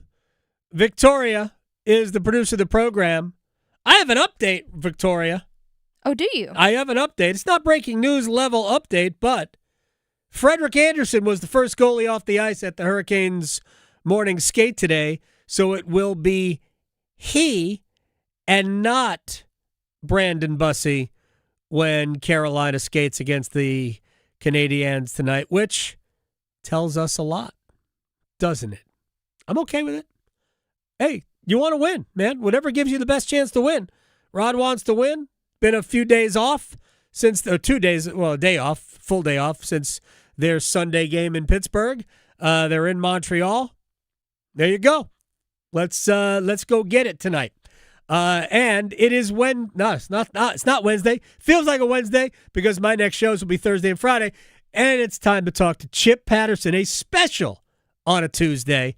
My friend, Cover 3 podcast moderator. Now, here's the cool thing, because I follow you on Twitter at Chip_Patterson. So I've seen a lot of videos with you and Tom Fornelli and Matt Norlander, and I don't know what podcast that's from. I just know it's you and Fornelli and Norlander talking ball. So I'm not sure. That's not Cover 3. It was. It was Cover 3. Yeah, fantastic bit, which you and any other Cover 3 listeners might understand. Bud Elliott's cluelessness about college basketball just bewilders us. The fact that you can be so deep in college football, right, and thus talking to a lot of people who also have basketball responsibilities, but somehow when those people talk about basketball things, it just turns into like the grown-up's voice in Charlie Brown, you know? It's I mean, I swear one time he was like, guys, like I was out to, you know, at the bar after my softball game with my softball team, and Florida, Texas A&M was like, guys, Florida has athletes. Did you guys know Florida had athletes? So one annual bit that we do at some point after the Super Bowl is to have Matt Norlander on our show to explain college basketball to Bud Elliott. That's beautiful. beautiful. It's a very enjoyable bit. I have done some Eye on College basketball appearances, including one on Thursday night, late night. Yeah, but I saw that. That's it's a cross-pollination season for our two podcasts. It's just so funny. Did I see you on with Parrish, right? You're on with Gary Parrish? I was on with Matt. I've seen you on with Gary before too. Yes. Chip Patterson is also. Yeah. Chip Patterson here, Cover 3 podcast moderator, but it doesn't matter at this point. If you follow him, you know that it's all there. All right, let's talk about Carolina. You and I last Wednesday, it got, you know, whether it's we knew what was going to happen or we think we know what's going to happen, whatever has happened probably has already happened, I think. But it got us into the conversation about, you know, what it's like over there. So in your opinion, and I've already talked to Ross Martin last week. I want to be very careful about my words. I think, or I could imagine, Hubert Davis is just walking around the facility. He's showing up for work. Because it's a Tuesday. These are working hours. I'm here. What noise? what do you mean? Right. Hey, I'm here. And maybe even it was like, hey, so Hubert, you know, let's talk about next year. And he was probably like, yeah, I'm excited. Yeah. Fired up. You know, let's go. Let's do this thing. And I think that's in this very moment, this is what's most interesting to me. I think there's a potential that it's not a total Mac Brown situation again, but that it's not going as cleanly as maybe some had hoped. Yeah. And that's going to make this a little bit more awkward at a time where, in general, it seems as though there is not a lot of resistance to the idea of ending the Carolina family's run of the throne. And that it is like, for the first time, even the Carolina family is not standing in the way. I mean, correct me if I am wrong, while like Justin Jackson has been on with Dusty and Danny, and he has said, you know, I love HD, but maybe a change does need to happen. Many of the other former players that could have had opportunities to come out hard against this, a certain former coach who maybe we have not necessarily heard from. Right. I mean, Larry Brown, that's the one I've got for you. You know, Larry Brown handed over a statement. Yep. But outside of that, it seems even the Carolina family has given the blessing to the idea that we are going to move in a different direction from 64, 65 years of basically the same family tree. Yeah, and that speaks to that there is no other Carolina-connected candidate more than anything else, right? I think that it also speaks to choosing the program over the narrative or the heritage. Right. That, like, the recognition of being a top 15 to 20 program is a thing a lot of schools would kill for. In the ACC,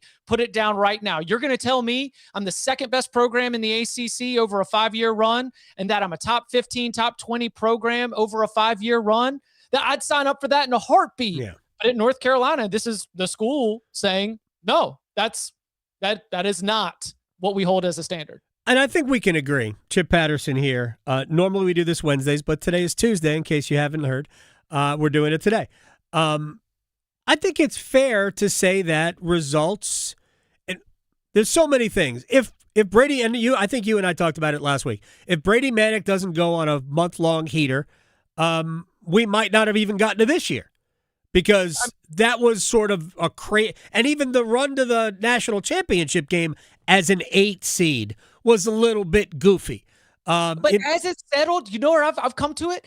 I've come to take that as the summary of the whole experience, that it is the highs and the lows, that is both the compliment and criticism of the last 5 years, that you have shown in glimpses these unbelievable highs, which only made the lows hurt worse. Right.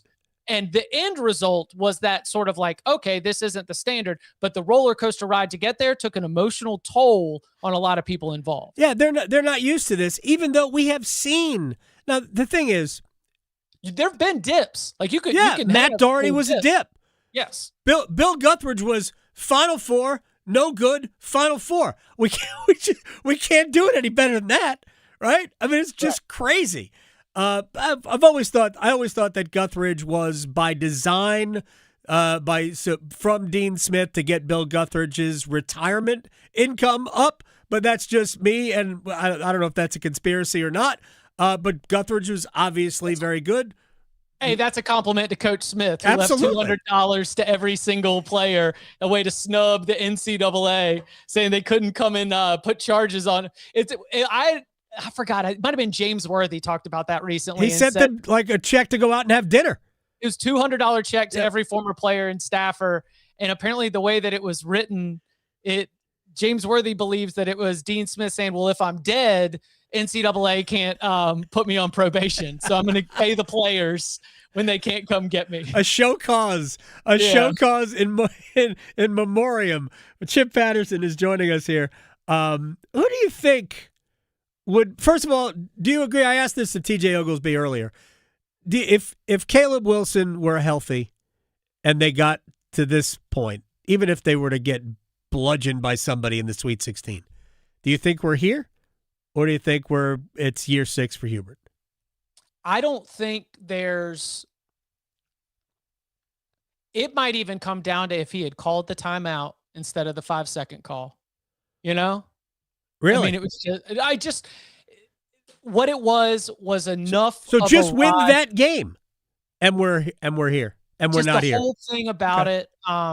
Shelby Swanson does great work covering the Tar Heels for the News and Observer. Big time.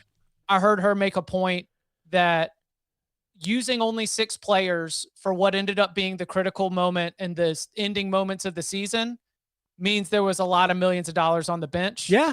And if you are responsible for like big time, either the fundraising efforts or simply cutting the check to be able to put that roster together, and you were saying, okay, things are not going well, let's try something else. You know, it's just, there was a lot in that game that I think brought out a very, very emotional reaction, but also a reason to have a sobering analysis of what the 5-year run really looks like. Do you think the roster was money well spent? Because I don't. I look at that team as 2 bona fide starters, and everybody else that they utilized was a role player or ideally a sub. There's a really difficult position in the transfer portal right now where, depending on what you are going for, you are probably overpaying. Here, I'm going to give a great example. Kentucky paid Denzel Aberdeen to be, their point guard. And because of an injury to Jalen Lowe, he ended up having to be literally the only point guard out of 13 people on a $22 million roster. Denzel Aberdeen wasn't even a starter for Florida on their national championship team. There's a lot of guys that are not the top 3 best player, but that are like the 4th to 7th best player on a college roster. That's a lot of what you get in the transfer portal. Right. And that means you are overpaying. I think this is my opinion, super my opinion on this point. If you are going heavy on a lot of athletic players in the portal, you are probably inherently overpaying, and you're just telling yourself that's the cost of doing business, because they are going to be overpaid for the production they're going to give you, both in terms of minutes and in terms of statistics. That's just my analysis as I see it. like to my what I've been talking about the portal is that I think the portal should enhance what you have, not essentially be featured in your roster, unless you need, all right, we need a bona fide, like when Duke went out, what was the kid's name from Oregon State who ended up going to the NBA draft, right? They thought they were going to get a bona fide starting wing. As it turned out, he ended up staying in the NBA draft, and they brought in Dame Sarr on the backside of that. Sarr has turned out to be, I think, a very good player, but he is a complementary piece and has been a starter because of his defense, but basically is a role player on this team. He has filled a pretty big role, but he's not somebody like I don't think you can go into the portal really and find a star, find a feature player. You got to have that. It's got to be cultivated through recruiting, whether it's a high-level freshman or somebody that sticks around. Look, or development. I mean, right. It could be the guy who's not a top 30 player, but he's a top 100 player, and then all of a sudden he becomes one of the best players in college basketball with a couple years of good development. Right, a couple years of good development. Now, here's the problem, is that those guys, as you keep bringing in other players, if you're a program like North Carolina, the way it should work, those guys sometimes don't have the patience, and they leave. And I saw the stat where how all of like 7 guys who were on last year's team who transferred out, went into the portal and ended up somewhere else, added up to be more than all the guys that they brought in. I would argue that a lot of situations are just vastly different. That would be like the plus minus there is another thing that you're really not wringing your hands about if the loss doesn't give you the time to look at it. Right. You know, there's just so many things that there was not. How about this? There does not seem to be, or there was not apparently an appetite to really investigate the moving on decision until the loss, and that was enough to push a lot of people to really have the tough conversation that, like, some people have been out on him from the moment his name was announced, you know, and that's, and I don't like that's, I'm out on that side of it, but that idea of just having those stats, the hard evidence, you could convince someone if someone wanted to be convinced, and it really only took the emotional fallout of the loss for a lot of people to want to be convinced. Like, first of all, I do think that there were people who were out on Hubert Davis from the moment he was announced because they didn't believe that he should have gotten the job based on experience in the first place. And for whatever reason, I do think that that group of people existed. I don't know how big a group that it really was, but just to go back to the players that are gone, how many Carolina fans who now go, well, you know, all those players, look what Cade Tyson is doing. It wasn't like they didn't try to make Cade Tyson a thing. He wasn't very good for UNC last year. But how many people were happy to see Elliot Cadeau go and then saw how good Elliot Cadeau was playing, or how well Elliot Cadeau was playing for Michigan, and then when they saw Michigan play Duke, went, oh, yeah, that's the Elliot Cadeau that we remember because Duke took him out of that game. It's all after the fact. To me, it's self-medicating. Like, we look at all of our former players who are doing so well. I don't see any Duke fan complaining that they should have kept TJ Powers around. I think it's more of the plus minus. You got Vesar out of the portal. That was awesome. Yeah. Kyan Evans was a disappointment. Right. There's that, and you start going through all the different plus minus. What have you gotten from the portal? What have you lost to the portal? So I think that overall does not paint a great picture in terms of portal evaluation and portal procurement. I don't know if you have Chipolytics on juice ratings for potential next Carolina coach, if in fact Hubert moves on. Do you have anything like that? And then if not, we just go right to Duke juice. Well, so the thing is I just have these scars. I don't know if you remember any recent revenue sports hiring processes over there in Chapel Hill that might have been, I don't know, less than smooth. Yeah, I like it. Yeah. So, I don't know, Adam. It could be anybody, buddy. It could be Hubie Brown. Like those. I was joking with somebody who was a part of the program when I was at North Carolina, and we were laughing about in the wake of the Belichick hire. It was such a question we were asking each other. Like, how much faith do you have? What do you think this is going to go like? Yeah. And you said, Phil Jackson, baby. Let's get Phil Jackson in there, and he'll solve all of our problems. I do think they'll hire. I think they'll hire one of the Blue Bloods. One of the top programs coach. I think they'll get somebody like that to leave a great program and come to UNC. Whether it's Lloyd or May. I could absolutely see one of those. I actually floated the idea to some people I know. Would they have interest in Fred Hoiberg at Nebraska? Because I think Hoiberg is like an elite, creative, offensive-minded basketball coach. Great coach, for sure.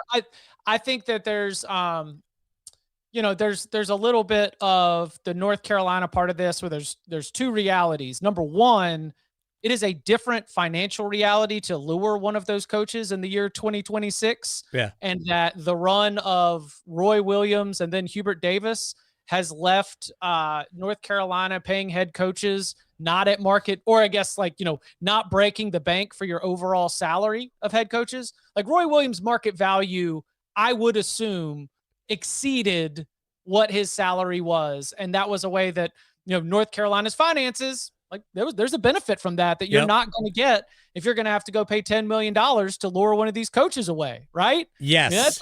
That is a different financial reality that North Carolina has not had to deal with whatsoever. So very good point. Number two, there's a lot of things that have been done around there because that's how Coach Smith did it, because that's how Coach Williams did it. And as you've kept it in the family, how much room does a coach have to be able to put their own imprint on this? That's a deep question for a lot of people to answer. All right. Real quick, because I want to ask you, because I texted you a question that I wanted to get into, and we don't have a ton of time left. But so real quick, Duke, St. John's, Friday evening, thoughts? Literally anything could happen. Actually, I would not expect a Duke blowout loss. You could tell me Duke blows them out of the water. Duke wins close. St. John's wins close.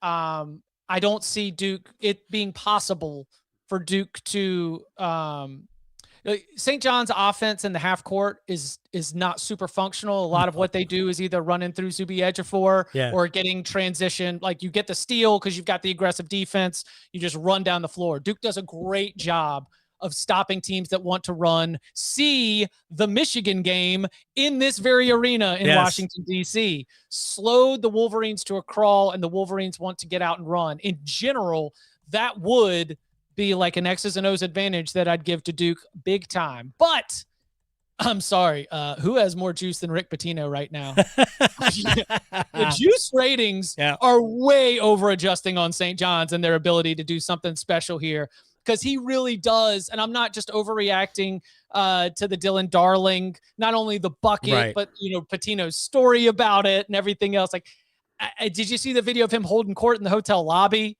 with all the fans, even after he got back? I mean, it's just, the guy is moving with some serious swagger, and the confidence that his team takes from that, I just know they're going to show up ready. They literally thinking they could beat anybody in the country. I think they will show up with that attitude, which is why I think this game will be tight into the second half. But ultimately, the way St. John's wants to play against Duke, I don't think we'll beat Duke. I don't think there's a better team in the country that will get into the mud and beat you better than Duke. I think if you're going to beat Duke, you're going to be simply better than them. And there are teams that I think are athletically and maybe even skill-wise better than Duke in this field. I don't think St. John's is one of them. Which brings me to the following question. I think Duke will win. I think the bigger question is, who would you rather play, Connecticut or Michigan State? For me, I'd rather play Connecticut than Michigan State.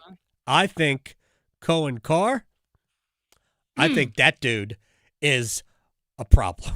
The Michigan State is super athletic. Ho, ho, ho. And they have a couple guys, like, I mean, Cohen Carr's obviously just jump out of the gym, dunk it through your face, kind of playmaking.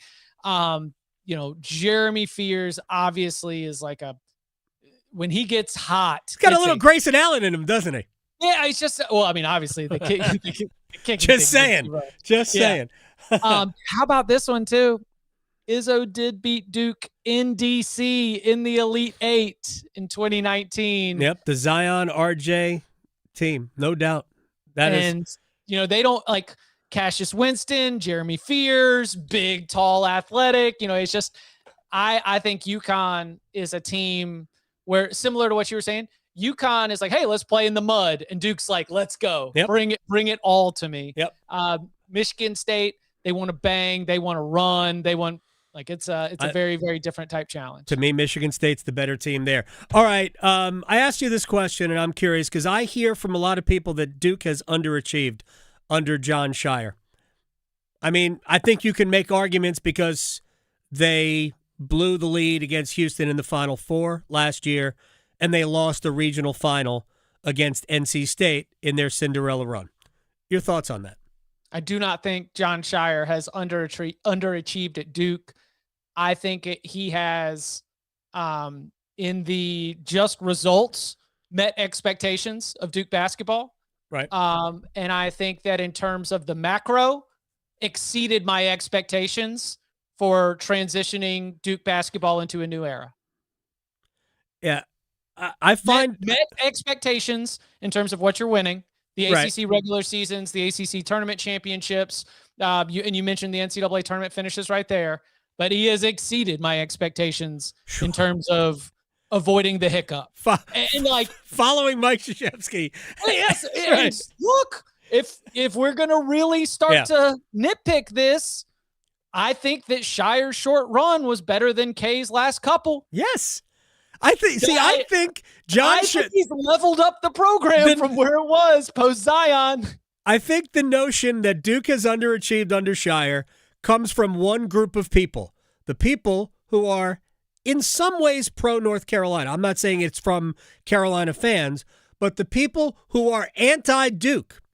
And there are, just like people are anti-Yankees or anti-Notre Dame, Notre Dame football, I think there obviously are a lot of people who are anti-Duke. Well, what has he really done? I'm like, I don't know. 3 out of 4 ACC championships, the last 2 without significant personnel, 123 and 24 overall, 2 regular season losses in the ACC the last 2 years. And yeah, they lost in the second round of Tennessee. They were the lower seed. They were not the higher seed. In John Shire's first year, they were the 5, Tennessee was the 4. I mean, I'm not saying they should have lost the game, but it's an understandable loss. Losing to State, yeah, that's an issue. But State was on a miracle run, and I get it.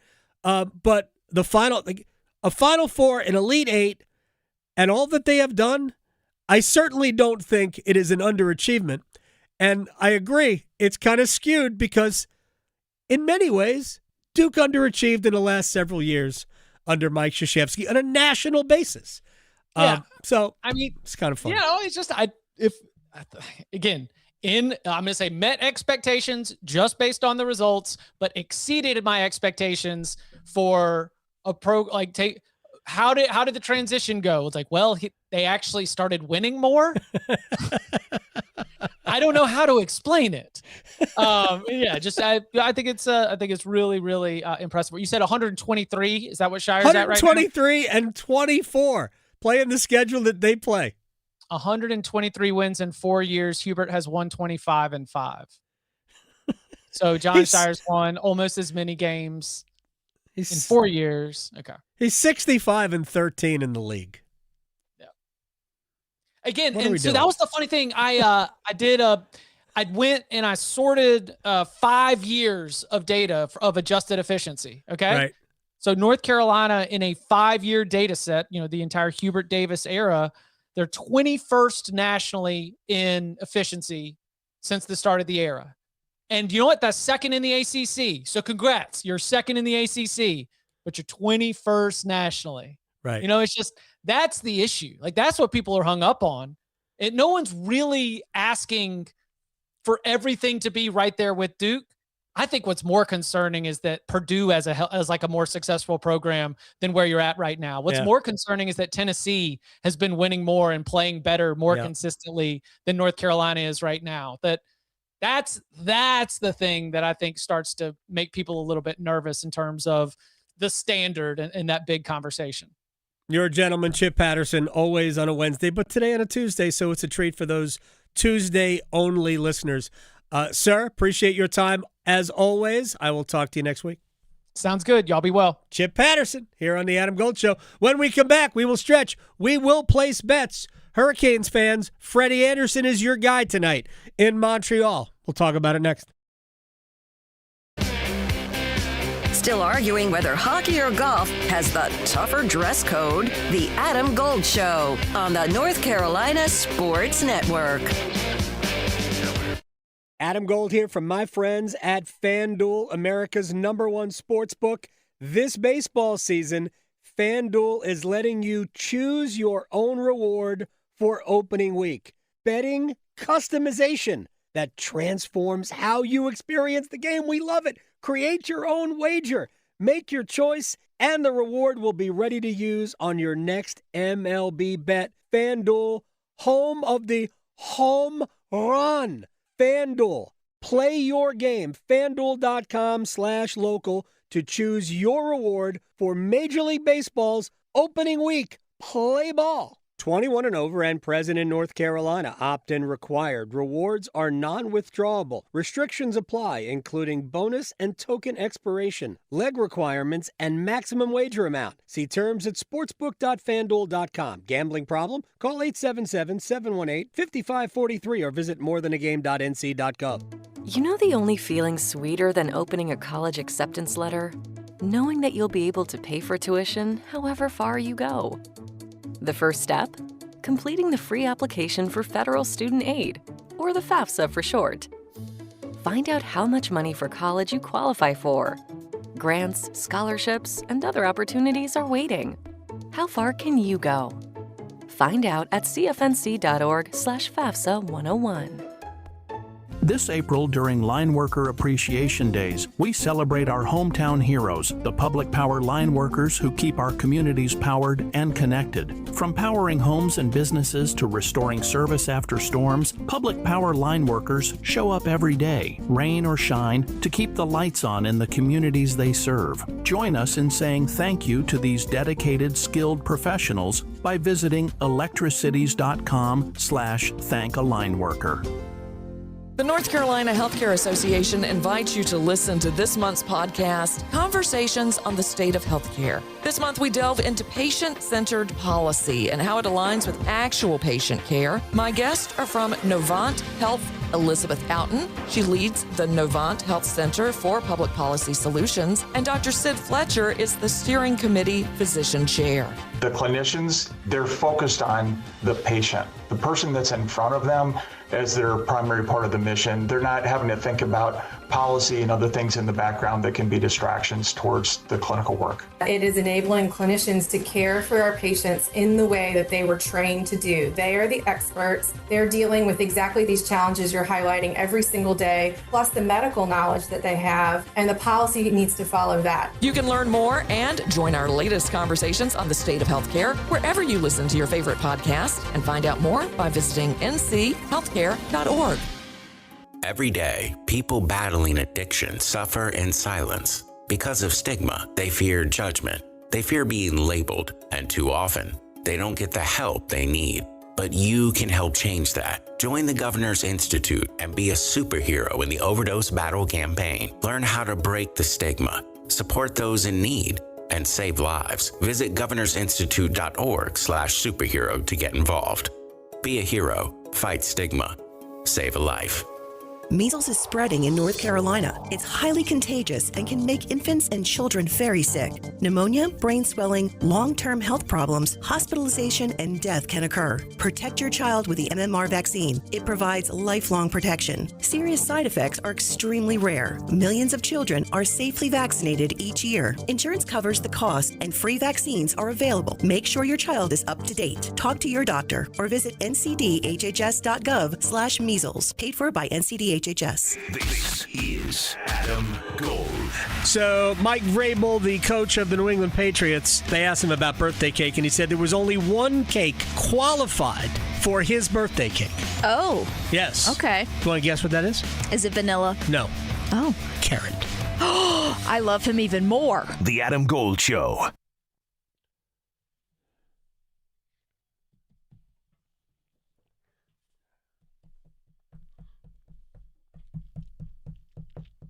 It's the Adam Gold Show. I am Adam Gold. Victoria producing the program. Who's this? It's Lizzo. Is it? Mm-hmm. Nice. Who was a flautist. She absolutely. Very nice. I was It's once true. a flautist. I Were guess you? I used to play the flute in band. That was my band nerdiness. I could still, honestly, play it. Was that the only instrument? I also played the piccolo. I taught myself bass guitar. I tried to teach myself acoustic. Those seem to be very different, instruments. Different stages in life. Yeah. But but yeah, no, piccolo is just a smaller version of the flute. So right. Yeah. But it's tiny. But it's Tiny. loud too. The piccolo is loud? Woo! Yeah. All right. Yeah, it's legit. So if you learn one, you can play the other. Yes. In general. Mm-hmm. So is it like learning Spanish and Italian? If you learn one, you can pretty much it's pick rough. up on the yeah, other. it's around same ballpark. Okay. So. All right. Should we stretch? So I never did this growing up, but I was never a Girl Scout, so I never sold any Girl Scout cookies. But apparently the season is winding down. Oh, is it? And if anyone is ever wondering where the cookies go if they don't get sold, Right. Well, there's actually an answer for it. Well, and this is what they say the answer is. So maybe to each troop or department or whatever they're called, but they say some will transfer them back between other troops that maybe they are able to sell more, so they'll, give them the extra boxes, or because they focus on donations, they do encourage them to give to like local food pantries and charities. So they'll do that. And then if they just have so many cookies, they will just take them themselves, which I kind of feel like is probably a regular thing. Like, no one's going to miss this box of Thin Mints. Just put this off to the side. So yeah, I don't know. I don't know. There are new flavors of cookies. Right? Do they make them every year? I feel like it just seems like there's always a newer flavor because they always get rid of some older ones to make room, potentially. Oh, I have no idea. Are they the Exploramores this year? Oh. They're very, very, it's like a s'more. Ooh. They're very good. Like, there are people who like the Samoas, the coconut misses me. Yeah. But I get it. Yeah. I get it. I am a peanut butter patties or a Thin Mint person. Peanut butter all the way. Yeah, always. Yeah. But the Exploramores, Aileen brought those home. Mm-hmm. She was, basically accosted at a grocery store and had to buy some. Yeah, exactly. Yep. But she brought home 2 boxes of the Exploramores. Yeah, they did not make it to tomorrow. Yeah, they're not there anymore. No, they did not last. You're not. The lemon ones are pretty good too. Yeah, they're good. But it's been a minute. I try to avoid the sweet Girl Scouts, but or usually their moms, because it's not even the Girl Scouts doing it; it's their moms. Like, hey, can you buy these boxes, please? Well, I mean, we haven't had anything like that here, where people bring the forms in. Hey, will you buy these for my kid? Right. Like, Did that happen when I was in school? Yes. All the time. Yes. Oh, yeah. My parents sold all of the candy bars we needed to sell to fund Little League Baseball. Candy bars, wrapping paper, fruit. We had to sell fruit. Boxes of tangerines. Band. Thanks. Okay. Yeah. Oh, yeah. That was all right. fun times. Right. So, yeah. No, I totally understand. But, hey, maybe if you play some really good bets, you could buy some. Place your bets. Place your bets. Here we are. I bet you slice into the woods $100. Gambling is illegal at Bushwood, sir, and I never slide. Okay, you can owe me. I owe you one. All right, you should start because this is what we normally do. I'm not sure I won any of these yesterday, so let's move on. There wasn't a lot going on yesterday One either, hockey game. So, yeah, it was a very uneventful one. But tonight, our Canes are in Montreal. And I'm telling you, I'm going to stick with this until it works. Jarvis, it's the 24th. Anytime goal scorer, plus 180. All right, so I know you're a huge Seth Jarvis fan. I am, yes. So in honor of him being number 24, it being the 24th, and this being your 24th birthday. Yes, it is. What are you people looking at? 2 from Jarvis. Ooh. Including the overtime game winner. That is plus 16,708. Oh, wow. Wow. I feel like there's probably a boost out there somewhere to help, too. Oh, yeah. That needs a boost. Let's get that to plus 20,000. If you want to make $1 million off this dollar right here, this is a great idea. Yeah, I'm feeling a Seth Jarvis in honor of your admiration for Jarvie. Yes. A double header from Seth Jarvis. This is great. Well, if you have another one, we have one more. Yes. Terrence McKinney will beat Kyle Nelson on Saturday. I've never heard of either of these people, but it's a UFC fight, right? Is that true? Let's do it. Go Terrence McKinney. No idea who he is. Questioning goalie interference calls since day one. The Adam Gold Show on the North Carolina Sports Network. Get crazy, Canes fans. It's hockey night in Carolina. It's your Canes and Montreal. Miller's coming in shorthanded. Miller back and he scores! Storm Watch with Adam Gold at 6:30. Puck drop at 7. Nikishin got that bomb and he scores! Game over! Alexander Nikishin's first overtime game winner On your official audio home of Hurricanes hockey, 99.9 The Fan.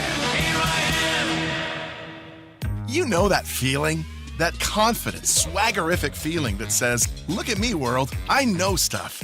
Own that feeling with PlaySmart, a fun new go-to resource from the North Carolina Education Lottery. With PlaySmart, get to know the odds, learn tips, set limits and budgets, and make the most of your play. Awesome feeling, right? Right. Play smart, the way smart players play. Visit ncplaysmart.com. Must be 18 to play. Problem gambling helpline 877-718-5543. Stop letting high-interest debt weigh you down. Pay it all off in days with Loan Pronto's Rapid Equity Loan. It's a completely hassle-free way to cash out your home equity with no appraisals, no paperwork, no waiting. Hey, it's Dennis Cox from 99.9 The Fan. Loan Pronto's Rapid Equity Loan uses AI-driven tech to get you approved for cash out in as little as 1 day with a rate that's at a 3-year low. One client just got $100,000 approved in under 24 hours, wiped out all their credit cards, started a home improvement project, and cut their monthly expenses by $1,500. Call Loan Pronto now and see how much cash you can get. No hard credit pull up front. And imagine, this time next week, you could be credit card debt-free. Loan Pronto, A-plus rated by the BBB with nearly 2,800 5-star Google reviews. Call 919-381-1760, loanpronto.com. 919-381-1760, loanpronto.com. Equal housing lender, NMLS 1661781, on approved credit. Visit NMLSconsumeraccess.org. We all hear the radio ads about the IRS. They tell you to be afraid, to be scared, and they try to frighten you into calling. I'm not here to do that. Tax Relief Advocates is different. TRA is here to tell you that if you owe money to the IRS, whether it's $5,000, $50,000, or $500,000, we have a solution. It doesn't matter if you're sitting in your car, at work, or with your kids. No matter where you are, call now. 800-511-5493. Don't lose hope. TRA can eliminate or reduce what you owe to the IRS. Generous programs are now available that can give you a fresh start. Our passion is taxes and helping individuals fix their IRS problems. We have over 1,000 5-star reviews on Google and an A+ with the Better Business Bureau. You don't need to be afraid of the IRS any longer. End your tax nightmare today by visiting us online at TRA.com or call 800-511-5493. That's 800-511-5493. Tax Relief Advocates. Real solutions for real people. HIV is not a crime, or it shouldn't be. It's time for the laws to catch up to science. Join the Elizabeth Taylor AIDS Foundation to modernize outdated HIV criminalization laws. Go to etaf.org. Campaign funded through the support of Gilead Sciences Incorporated. Indeed presents hires you can't afford to get wrong, like a staff accountant at the height of tax season. Congrats. Looks like the company owes, $50 in taxes. How about that? That seems low. Why only 50? Why do you care so much? It's not your money. This is a job for sponsored jobs. This is what happens when you don't sponsor your job on Indeed. Next time, get matched with quality candidates with Indeed sponsored jobs. Visit Indeed.com/hire now and sponsor your job today. I'm attorney Brian Ritchie. Workers' comp can be tricky, but my law firm will be on top of all the complicated paperwork and sneaky deadlines so that all of your I's are dotted and T's are crossed. If you've been hurt on the job, I'm on top of it. Contact us at ritchielaw.com. Broadcasting live from the Lenovo Studios. WCMC HD1 Holly Springs. 99.9 The Fan. The Triangle Sports Leader. The shot through the score! Oh, the power play! Oh, lets it go. Another net front by the captain, and Carolina 47 seconds in on the 7th power play goal of this season from Sebastian Aho have a 1-0 lead. Now Ehlers with it. They'll exchange spots here. Seth Jarvis. Ehlers wants it. He scores! A one-timer from Nikolai Ehlers on the power play. And Carolina's lead is 2-0.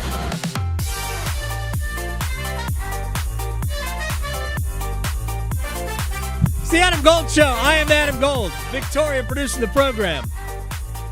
I want to ask you a philosophical question. By the way, Will Palaszczuk, voice of Charlotte FC, works on Panthers broadcasts and Hornets broadcasts, and is just a friend of the program. Mm-hmm. He's going to join us in just a little bit. Also, EJ Ratic, NHL Network, will join us this hour as well. We have a wall of sound coming up. But a philosophical question.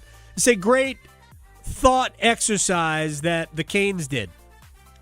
They ask people, is it red flag, green flag, this thing they do in the arena a lot, red flag, green flag. They have players answering these questions. Red flag, green flag, to put your own name or another name on a personalized Hurricanes jersey. What are your thoughts? I mean, I don't see anything wrong with it. If you have your special number, right. See, that's my thing. I'd put 24 on it. It's already taken with Jarvie, but I'd still put V, maybe double V. Why not? Okay, I mean, because they cost so much money. They do. That my whole point is, who wants to spend, the Mikko Rantanen situation? Who Right. wants to spend that kind of money on a jersey and then he's gone in 6 games? Yeah, but you still have a Hurricanes jersey, and You there's do. something, I was ready. I am there. I'm a super fan. Right. First of all, there is no wrong answer here. Oh, yeah. I answered red flag. Oh, you did? My opinion, and again, there's no right or wrong answer here. Mm-hmm. My opinion is pick a player. Yeah. Be all in with that player. Yeah. And it is, you do have to make a choice, right? Oh, yeah. You would like your player to be here forever, Mm-hmm. right? Be in with that player and ride with it. No, I agree if there's a player that you feel that type of way about, for sure. I would 100% wear a Brindamore jersey because Rod's the best. You wouldn't wear a Jarvis jersey? Yeah. He ain't going anywhere. No, yeah. He's here. And he's got a great number. And he's got a great number. So what are we even talking? What are we even discussing?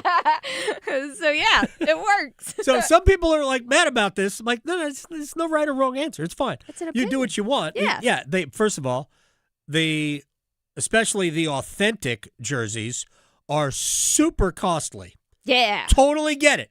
In part, it's kind of why I don't do jerseys. Yeah. It really is.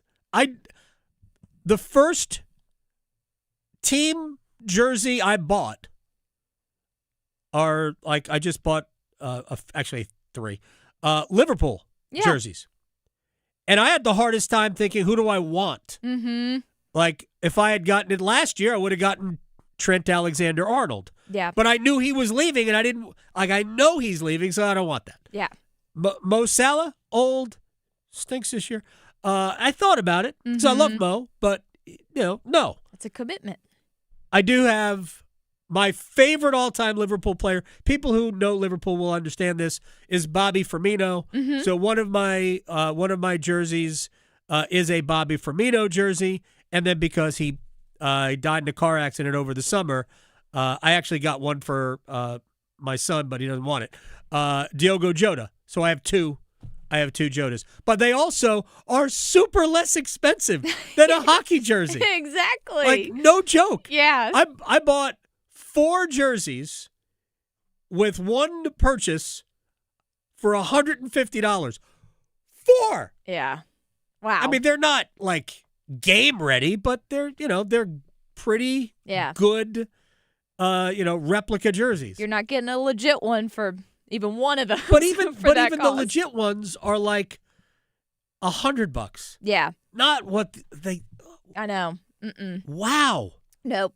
I like the jerseys that are like generic. They're legit, but they don't have a name on the back. I don't like you those. just wear them whenever. There's no like worry. You don't have to be like, I can rep the team, but if the guy wants to stay or not. Nobody is not going to get traded. Exactly. And if you really want to like make it personalized, you just put some tape on the back and write their name out each game. You can do that. you put Velcro on the back and make a new name tag that's every what time. they should do. Genius. They should allow you to change him out. Put some Velcro on the back. They should allow you to change him out. All right. Gosh, that was good. Let's what do we do here? Wall of sound. Yeah. The wall of sound is a function of this studio. There's no doubt. I don't know what the rules are. All right, I want to start with Jay Williams here. My guy. I love Jay. I really do. He's my one of my favorites. He had his hot take about Carolina not being a top 5 job yesterday. It is, but fine. And then today, he's very, very nervous about the Duke game against St. John's. I don't know how I feel about this game coming up. I am nervous. I know it's my job to be objective. I know it's my job to tell you the truth. I mean, I give St. John's a 50% chance of winning this whole thing. I do. 50% to win the NCAA tournament? Is that what you just said? Yeah, that's what I just said. I'm looking at, all right, Duke is a crazy game. Can they beat Duke? Would you be surprised if St. John's beat Duke? At this point, no. No. All right, so Patrick Gamba, down 2 starters. He comes back. Not sure he finds his win. I think Duke is probably favored, but they can win that game. If they see UConn or Michigan State. All right, the rest of it is about St. John's.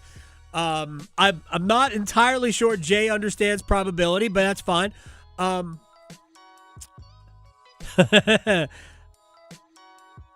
Nobody should be surprised if St. John's beats Duke. I mean, St. John's is very good. I won't be surprised if St. John's beats Duke. But it will be an upset. Forget about the point spread. Duke is right now a 6.5-point favorite. So it will be an upset. But it doesn't matter because when you get here, anybody can beat anybody when you get to the Sweet 16. I don't care how great you are, you can lose to whoever you play because they are obviously playing well enough to get to this point. St. John's is good to begin with and playing well because they're here. I think Duke will win the game. But the whole 50% to win it all, even if St. John's wins the game, they are not 50% to win it all from that point. Not even close.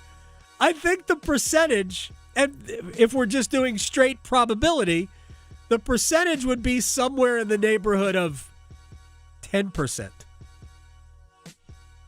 Sounds about right. I mean, yeah. because they won't be favored whoever they play in the next game. No. And they won't be favored over in the next game or the next.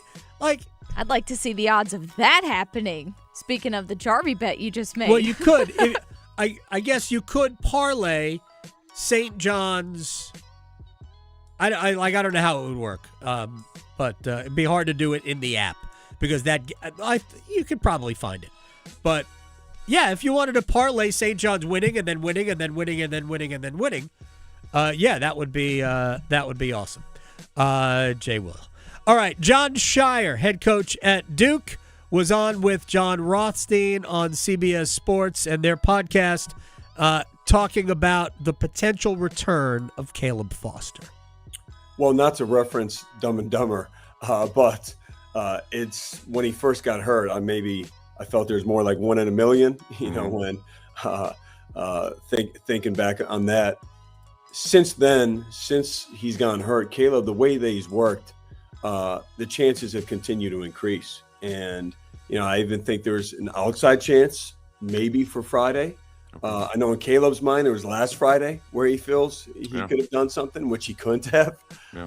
But he's trying to do the impossible here and come back as soon as he can. And, I think this weekend, I don't think I can rule it out because of who he is and how he's been working. I think it's amazing that they're not ruling out Caleb Foster playing this weekend. It's just utterly amazing to me. But if he plays, he plays. My guess is Duke's not going to jeopardize his health, so I'm sure they're going to cover those bases. And I also would anticipate that if he does play, he barely plays. Like he's just, hey, Caden Boozer needs a couple of minutes of a rest here. I mean, Duke has relied a lot on somebody who didn't play 35 minutes a game during the regular season. All right, let's take a break. When we come back, Will Palaszczuk, he's the voice of Charlotte FC. Also, on the Hornets broadcast, they are 17-point favorites tonight. Also, with the Panthers, we got a lot of stuff to discuss. Willie P. style next. His Zamboni is bigger than yours. The Adam Gold Show on the North Carolina Sports Network. Listen for the Did He Just Do That? Cameron Boozer, put it off the window! Count it in a foul! Listen for the Get That Out of Here's. Gumba blocks it, what a rejection! Oh my goodness! The lob! Brown hangs from the rim, and the lead grows to 22. The road to Indianapolis runs through 99.9. The Fan, driven by Strategic Tax Resolution, Wake Med, Fairway Green, and Chapel Hill Family and Cosmetic Dentistry.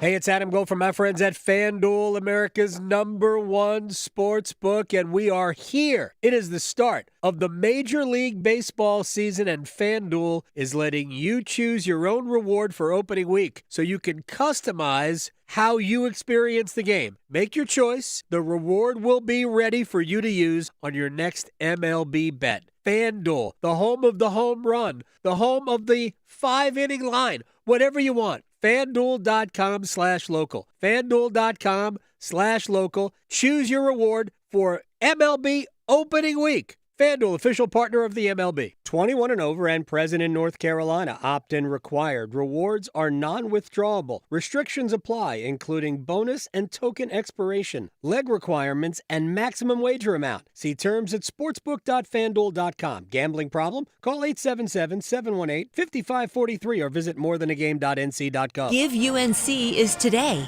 Leave your mark. Support the passion, determination, and excellence of the people who make UNC Chapel Hill a place like no other at giveunc.unc.edu. It's bow time. Finally, lunchtime. I'm starving. What's that? This is the Bojangler from Bojangles. Ooh, with the same bold flavor as their chicken? The same. And fries. The same. Huh. Well, I've got a PB&J. Yeah. That's not the same. A crispy fish fillet dusted in Bo's famous seasoning. With cheese and tartar sauce on a fluffy bun, the Bojangler's back. Hook one while you can. And it's bow time. There's bow time, and then there's Bojangler time. You heard right. The Bojangler Fish Fillet Sandwich is back for limited time at participating Bojangles. A light, flaky, perfectly seasoned fish fillet with lettuce, cheese, and tartar sauce tucked inside a bun.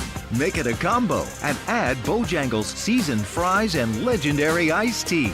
Hungry for Bojangles but in the mood for something different? Then it's Bojangler time. I'm attorney Brian Ritchie. Getting hurt in a car wreck comes with all kinds of stress and frustration. But when you call me, I'll be on top of all of it. So all you need to worry about is getting better. If you've been injured in a car wreck, I'm on top of it. Contact us at ritchielaw.com.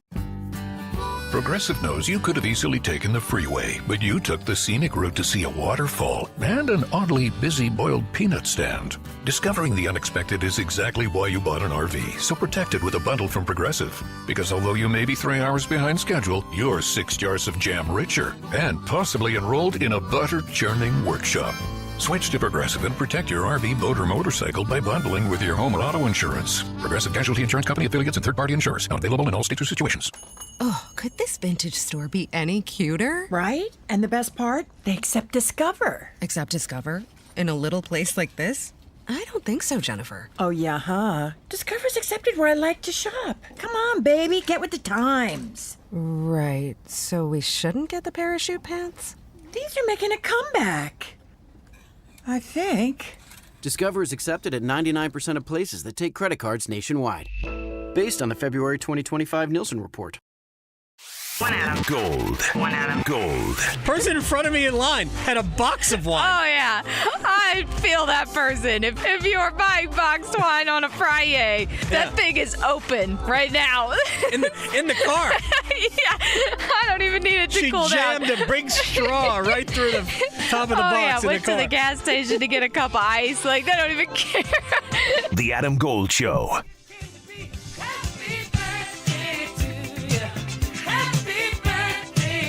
It's the Adam Gold Show. Victoria turned 24 today. Yep. Great number. It is a great number. It is a great number. And this is still the Adam Gold Show. And our friend Will Palaszczuk, the voice of Charlotte FC, is with us. Also host in Charlotte, Carolina, Panthers football. Post-game, Hornets post-game. We got a lot of stuff to talk about. Did I just see that the MLS All-Star Game is coming to Charlotte? It is. It is. It'll be here late in the summer. Should I have seen that already? You should have. Last weekend or last Wednesday in July is when it'll be. Right. It should be a lot of fun, especially coming off the World Cup. I think there's some wonder about what players will want to play in it. Coming off the World Cup, right. But I mean, why even have it? Well, I think part of it is they want to try and see if they can capitalize on that, the summer of soccer and things of that nature, and I mean, let's be honest, they all can't be in the World Cup final, right? So, so maybe it's a situation where maybe Argentina gets eliminated early and Messi plays in it. Oh, maybe, come on. Maybe South Korea gets eliminated early and Youngmin Son plays in it. I mean, the thing about it is that MLS loves to have this event because it actually doesn't look like an all-star game. It's actually one of the ones that looks real because there is some kind of, I would say, natural animosity between MLS and Liga MX, and they've been having this game the last 3, 4, 5 years. They used to have it where they'd play almost kind of like an international friendly. Arsenal came over one year, right. And there have been a couple of other international teams that have come over and played against the MLS All-Stars once they abandoned the whole East-West thing, because when it was East-West, it kind of turned into what the NBA All-Star Game which basically was a trick shot competition. But this actually looks like an international friendly, and they play, and I mean, there's fouls and there's all kinds of stuff that happens. So I wouldn't put it past, them getting some star power involved. The great thing also for Charlotte is that Dean Smith gets to be the head coach as the host team for it. So very nice. We should get some Charlotte FC representation in there as well, which will be nice. All I know is Archie Goodwin going to play in it? Because he scores 2 goals every time I watch. We need to get you season tickets just for Archie Goodwin. I'm surprised he hasn't already contacted you about that. So for people who don't know, I mentioned it yesterday as well, but I took in my first match. Thank you to you and the club for being so hospitable. But I did one phone call. That's what I did. It's I made it fine. happen. Doesn't matter. It was I thank you. We had a great time. The atmosphere around the stadium. I mean, you couldn't. I don't know. Still don't know how I found lot one. The atmosphere around the stadium is awesome. The atmosphere inside the stadium is great. We were close enough to the supporters section to where the drums were. I wouldn't go as far as to say annoying. It added a lot of ambiance. It was great. Flavor. Flavor is a perfect way to put it. But a clinic was put on. I know that. I mean, Red Bull didn't help themselves with the red card early in the second half, but it was absolutely surgical what CFC did. It definitely was. And I think when it comes down to it, Adam, they'd been kind of waiting on this to come for them. I honestly thought with the opposition that they saw this weekend, it was probably going to come another week, maybe because they play a week from Saturday against a team that's bottom of the table in Philadelphia. And I thought if there was ever going to be a game where they put up 5 or 6 against a squad, it'd be this squad. So the fact that they did it against this Red Bull side is incredibly encouraging. Red Bull are in a bit of a transition. They got a brand new head coach, new at least to the coaching, but not new in terms of name recognition in Michael Bradley. So from that perspective, there's obviously some renewal that has to happen. Again, he took a lot of those guys to a second division championship a year ago, so he's trying to capture some lightning in a bottle. But I do think it was a situation where you were able to dominate the midfield. You were able to get some different things going with some different players. And I also think, too, a diversified attack. The fact that I think all 6 goals were scored in different ways. You had goals off of transition. You had set-piece goals. You had a very, very nice team goal at the beginning of the second half where all 11 players on the pitch touched it in the build-up, which is incredible to see. Charlotte just put out actually a really cool a reel on the fact that literally from the start, from the dead restart, they literally had all 11 guys touch the ball for their first goal of the second half. I think it gives an incredible encouragement to an offense that I think Dean Smith challenged this week because he hears the whispers. You know, our second division team is scoring goals for fun and things of that nature, and there were concerns about where they were, especially after a 0-0 draw against a heavily rotated Miami team. So they took the challenge, and hopefully it can be a little snowball rolling down the hill for them. They were really good. The little help from was it Valencia from Red Bull, who probably should have cleared the cross for the second goal. But you know what? Yes. Who cares? Those things happen. That exactly. As somebody that watches a ton of soccer, those things happen. And if your son happens to be a goalie, it's up to you to deal with those things happening. But again, thank you very much. It was an awesome time. I cannot wait to get back down. Just a super atmosphere. And I had forgotten how cool Bank of America Stadium was inside. I really, and it is awesome for soccer. All right. The Hornets are favored by how many tonight? I think I last saw it at 16. I saw 17. Points. What are we? What world is this? It's awesome, by the way. Well, they are playing the Sacramento Kings. It doesn't matter. It's openly trying to lose. Right. But for people who have been teleported from wherever to today, and they see that, they went, what? This is not the Teo Maladon, Vernon Carey Jr. Hornets. No offense to those two. Wow. It is something to behold when you're looking at this and saying, okay, you've got 10, 11 games left, and you're wondering, okay, how many of these can Charlotte realistically win? And it's some number between 7 and 9, I think, just based on the fact that a lot of it's even competition. A lot of it's competition you're anticipating is probably going to sit some dudes when it comes to seeding. And it's also, a couple of these cupcakes here at the end with Sacramento. They got to play Brooklyn. They got to play Indiana. So those 3, I think you could definitely chalk up as definite sure victories. But there's also some edge stick games in there, too, as well, here down the stretch. You do have another game against the Knicks this week. You play a team that you're chasing in Philadelphia. You have another 2 with Boston. And you're going to see, oh, by the way, that Detroit Pistons team who you had not quite the malice and the palace with, but a definite melee and fracas involved there. So there's definitely going to be a lot of motivation and a potential playoff preview with that contest. So I think it's a nice mix here down the stretch because I think the last thing you want to have is a false sense of security going into the playoffs and think, okay, we're all great and happy and all that and stuff. And then you go on and play one of these big teams and then you end up getting embarrassed. So I think it really comes down to the fact that I like that they went through some adversity here with this last road trip because they had looked like maybe a team that had maybe read their press clippings a little bit and got a little bit of it big for their britches. But now that they've kind of gone through that and seen some things, seen a lot of zone against them, which was definitely emblematic of a lot of good 3-point shooting that they had earlier on in this little run here. I think that they're playing as good a basketball as they can hope to play going into this final run of the season. And hopefully for them, they can make sure that it stays right by the time those things start to count even more. There are only 2 games in the loss column. Out of 6th place. And I think 3 out of 5th. So being out of the play-in is still possible. I wouldn't call it probable based on the way the other teams are playing. I mean, Atlanta can't seem to lose right now. I think the couple of teams that you have to look out for, Orlando's following like a millstone.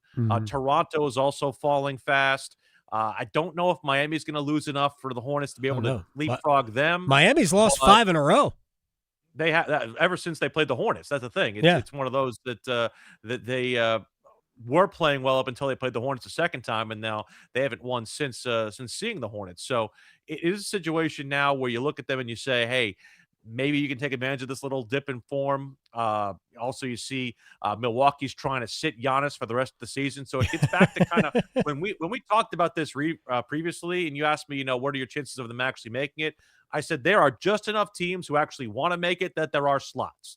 So at this point, I don't think there's any danger of them missing out completely the play-in round. It's now just a matter of how best they can improve their positioning, and that can they get 2 shots at it to get to 8 or 9, or potentially get yourself at least assured of 1 home game, which is I think the biggest part of what they have going for them. I mean, we're just about, I think the magic number to make the playoffs, to clinch a playoff spot's like 5.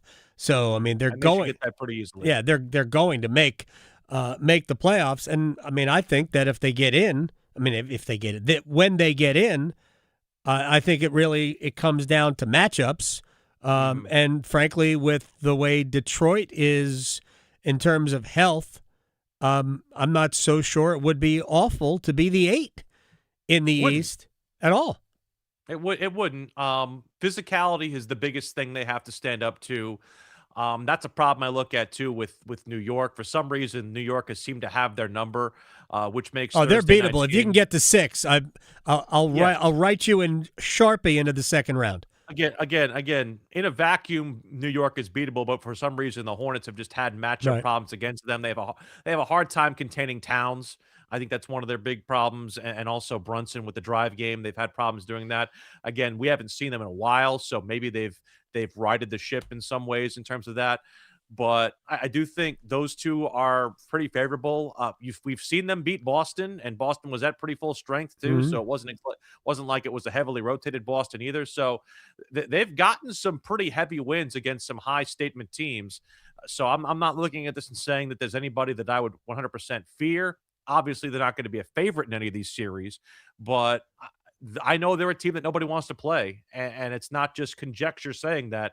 There are teams that come out of playing against the Hornets and say, man, they gave us a battle. All right, I have one more question for you, Will Palaszczuk, who's the voice of Charlotte FC, as well as radio for post game for the Hornets and the Panthers. And I heard you say heavily rotated. Not so. I'm curious because you touch so many different sports. Do you find yourself using vernacular from one sport into another, and do you get pushback from it? I talk to the same group of clowns that you do a day afterwards, and so there was one point where I used club instead of team, right? And that definitely got a little bit of a Willie's trying to come out and talk soccer with a different sport. So that happens. That happens a lot. Yeah. I liken it to being in a different country and maybe speaking a different language. Sure. But by mistake, it happens. It's fine. No, I actually have tried it intentionally, right, just to annoy certain people. Well, here's the problem, Adam. People hear what I do and they think, oh, well, here's the soccer guy trying to talk about basketball and football, completely neglecting the fact that I hosted both the Hornets post game and the Panther post game before Charlotte FC even existed. So, it's just there's always going to be a stigma against the soccer guy, but you know what? I take it in stride. They take very good care of me, and I love soccer, and I'm not embarrassed to say it. No, it's an awesome sport. Again, the atmosphere was tremendous. All right, final thing for Will Palaszczuk. Now put your Panthers hat on. Who do you think? You have a who do you think that they should be targeting in the draft? I mean, the name that's been the in vogue name this week is Sadiq, because it seems like that's really the only position that they haven't targeted in free agency. And maybe they did that intentionally because they know Sadiq could potentially fall there. But I really like what they've done over the course of the last couple of weeks in that they have made themselves incredibly wide open to what the board can do for them. I don't think Sonny Styles is going to be available there.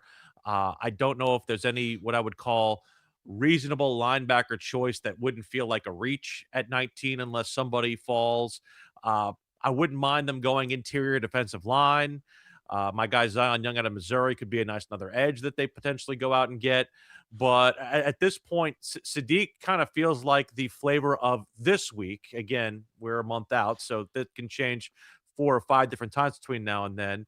And as we always know, Dan Morgan always just seems to have a thing up his sleeve that nobody's expecting. Hello, Teteroa McMillan. Yep. So I get the feeling that they basically, I don't want to say dummy-proofed this draft, but they basically said, you know what? We have probably a bunch of targets, probably 4, 5, 6, 7 targets that they'd be okay with going with, and it just comes down to you get to 19, you see who's available, you look at the board, you make the pick. It feels, I don't want to say it feels easy, but it feels very much like they are open to whatever happens in terms of where the draft goes. They don't have to feel like they have to push for a certain position, which I think is an enviable position to be in, particularly with a team that's hoping to take another jump in 2026. Yeah, they've essentially put themselves in a spot where they don't have a position of need they have to address. There are a lot of positions of need that need improvement, but nothing that they have to address. And again, it's like there's centers potentially on the board. Sure. If you wanted to go another tackle, I Absolutely. wouldn't hate it. I think there are more things they could do that wouldn't upset me than anything that they do that would upset me. I agree. And they could even, if Sadiq is also off the board, they could even trade back. They could be one of those teams. If somebody wanted to come up and get Ty Simpson at 19, sure.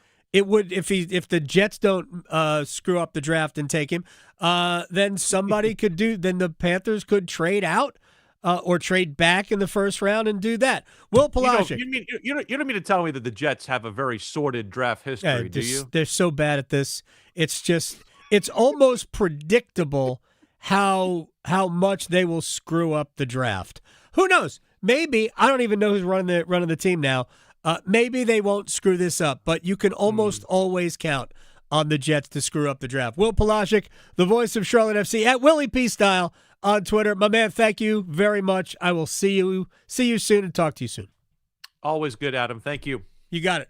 All right, when we come back, hockey with EJ Ratic. EJ and I talked right before the show started, so when we talk about Brandon Bussey, understand that Brandon Bussey will not be starting tonight. It will be Frederick Anderson. EJ Ratic next.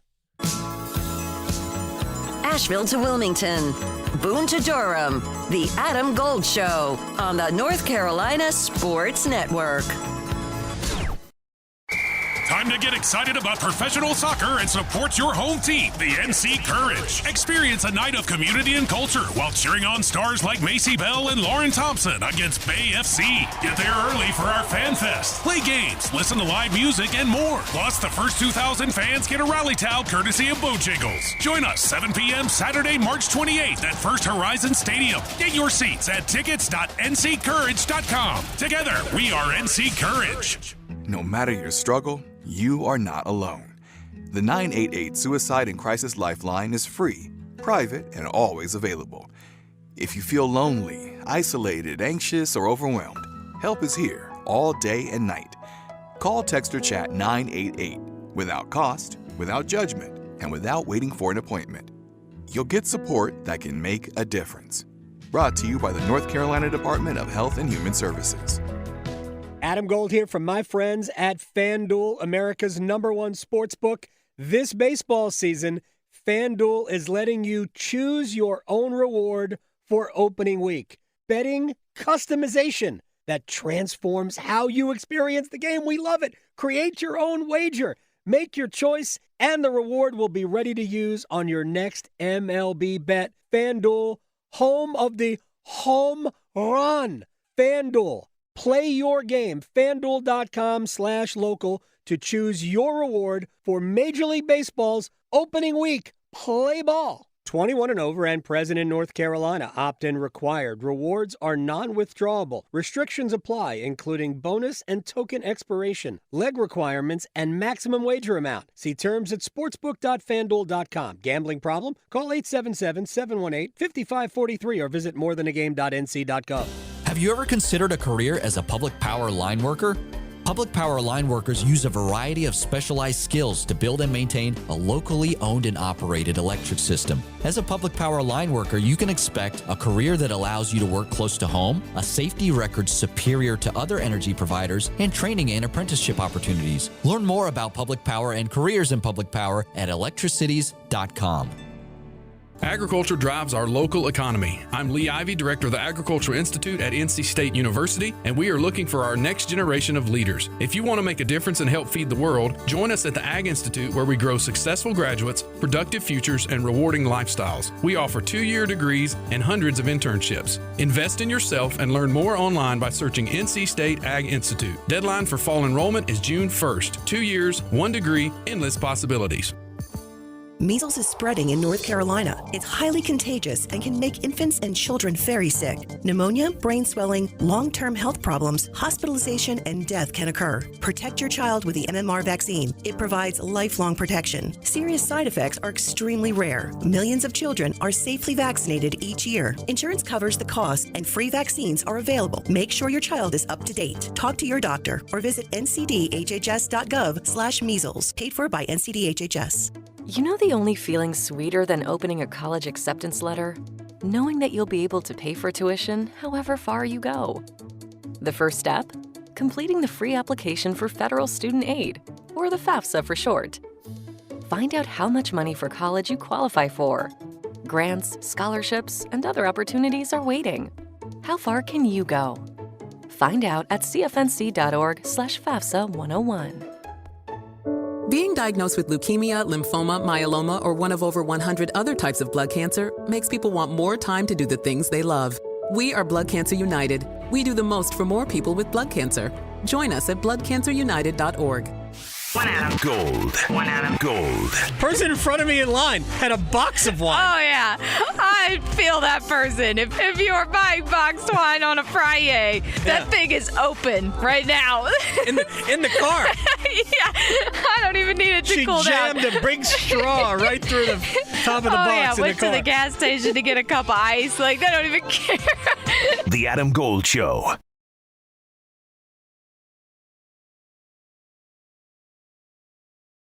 EJ Ratic, the man himself, NHL Network, joining us on the Adam Gold Show. First shift. You can watch him this afternoon on NHL Network. All right, I want to start here.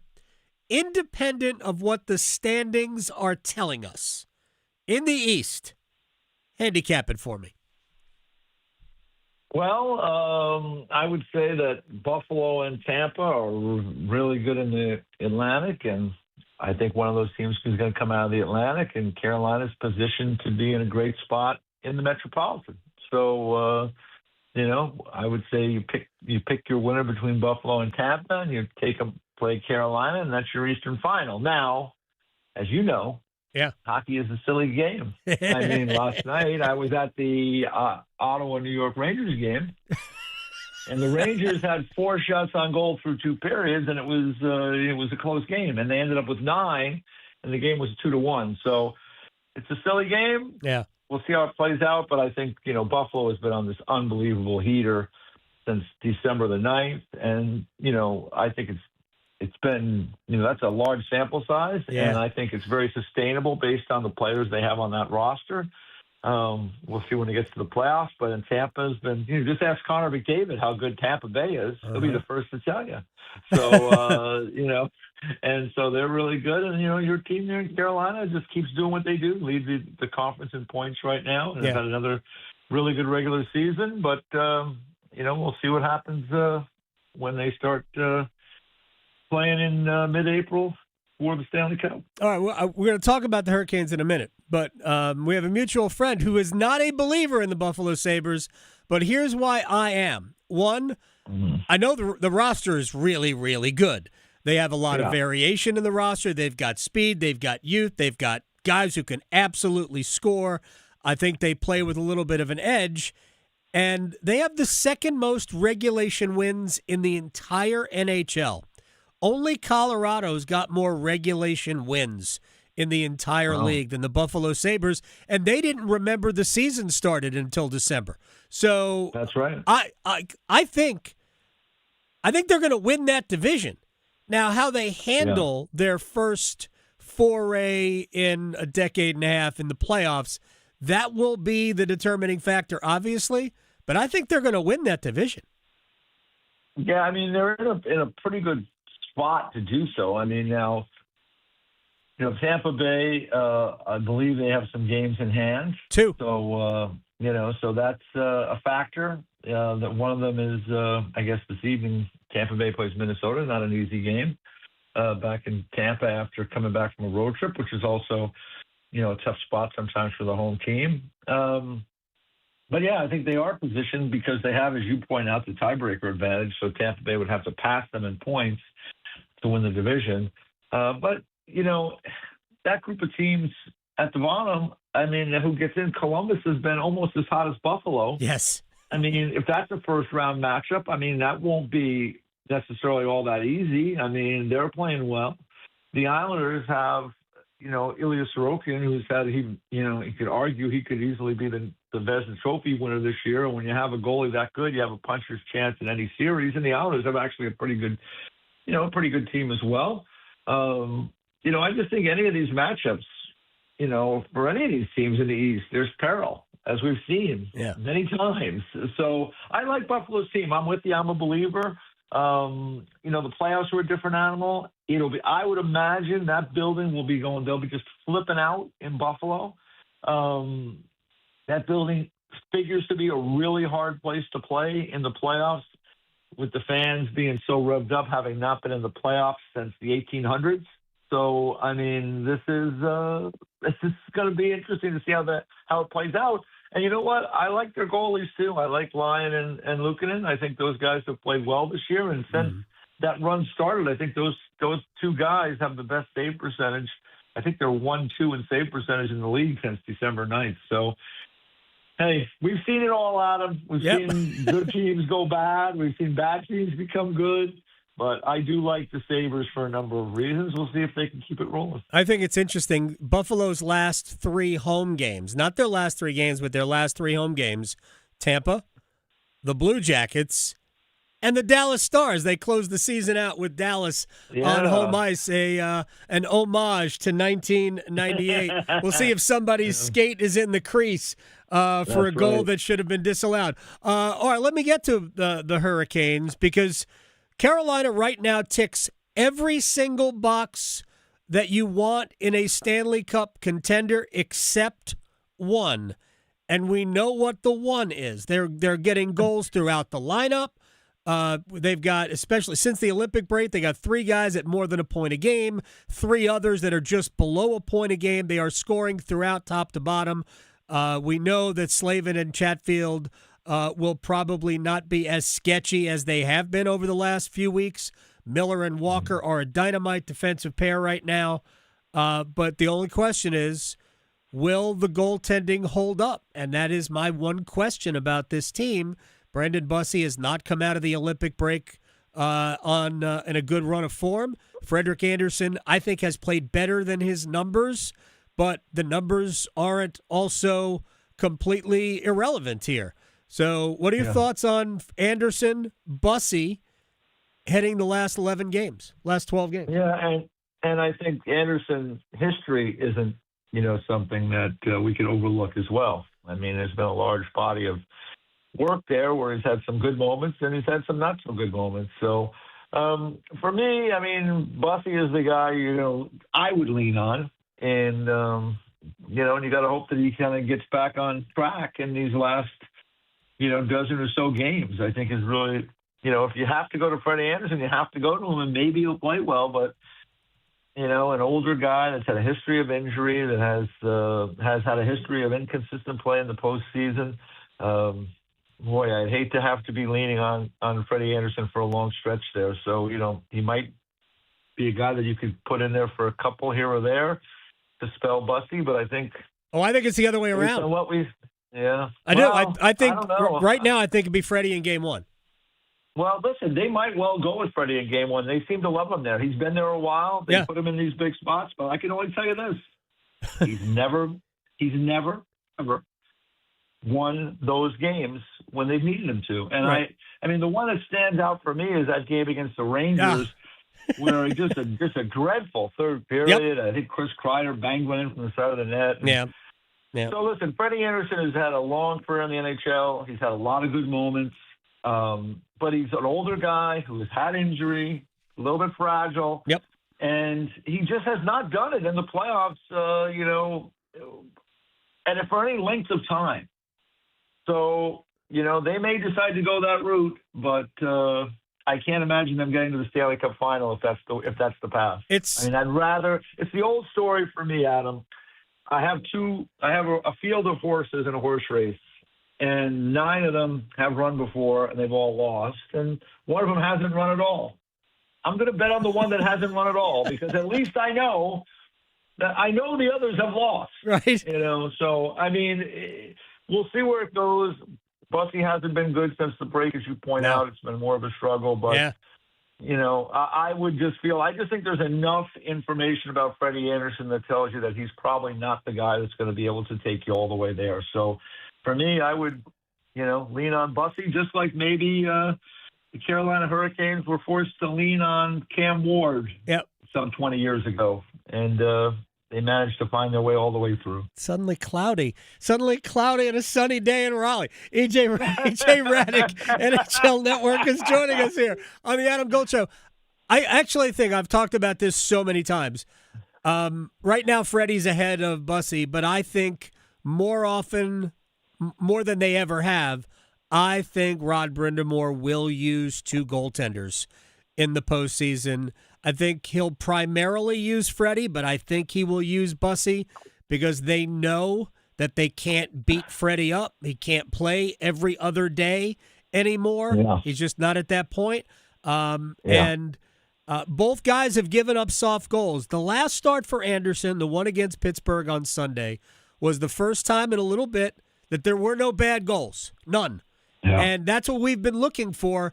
If you could just avoid the bad goals. I thought Bussy played well in Toronto on Friday. The goals he stopped, he made a lot of really good saves.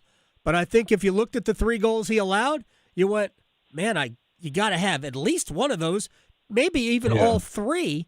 And if he could also eliminate the bad goals, I think Carolina would be fine. But, I mean, eliminating the bad goals – I mean, it's a joke. They have to get that out. Those goals will beat you in the playoffs. Yes, there's no question. And again, you go into a playoff series, and this is the different challenge of the playoffs in the regular season, and it's why Carolina, I think, is really built to perform very well in the regular season because they play hard every night, and it's you're playing different opponents with different challenges. When you play in the playoffs, and teams can drill down on a weakness like your goaltender and really go to school on what they do well and what they don't do well. I mean, that's a challenge because, and that's where goalies have to prove, that they can play under that kind of scrutiny. So, Bussy has not been there at this highest of levels. Freddie Anderson has been here many times, but, as we've just discussed, I mean, he's an older guy now that does have a fragile past, and so we'll see what Rod does. Maybe he just alternates the guys. Yeah, maybe that's the best path moving forward, and maybe one of them, maybe like Bussy would be the guy, right? If Bussy can if they can feel comfortable, like if he was playing well out of the break, Adam, I don't think there'd be any doubt he would I agree be the with starter.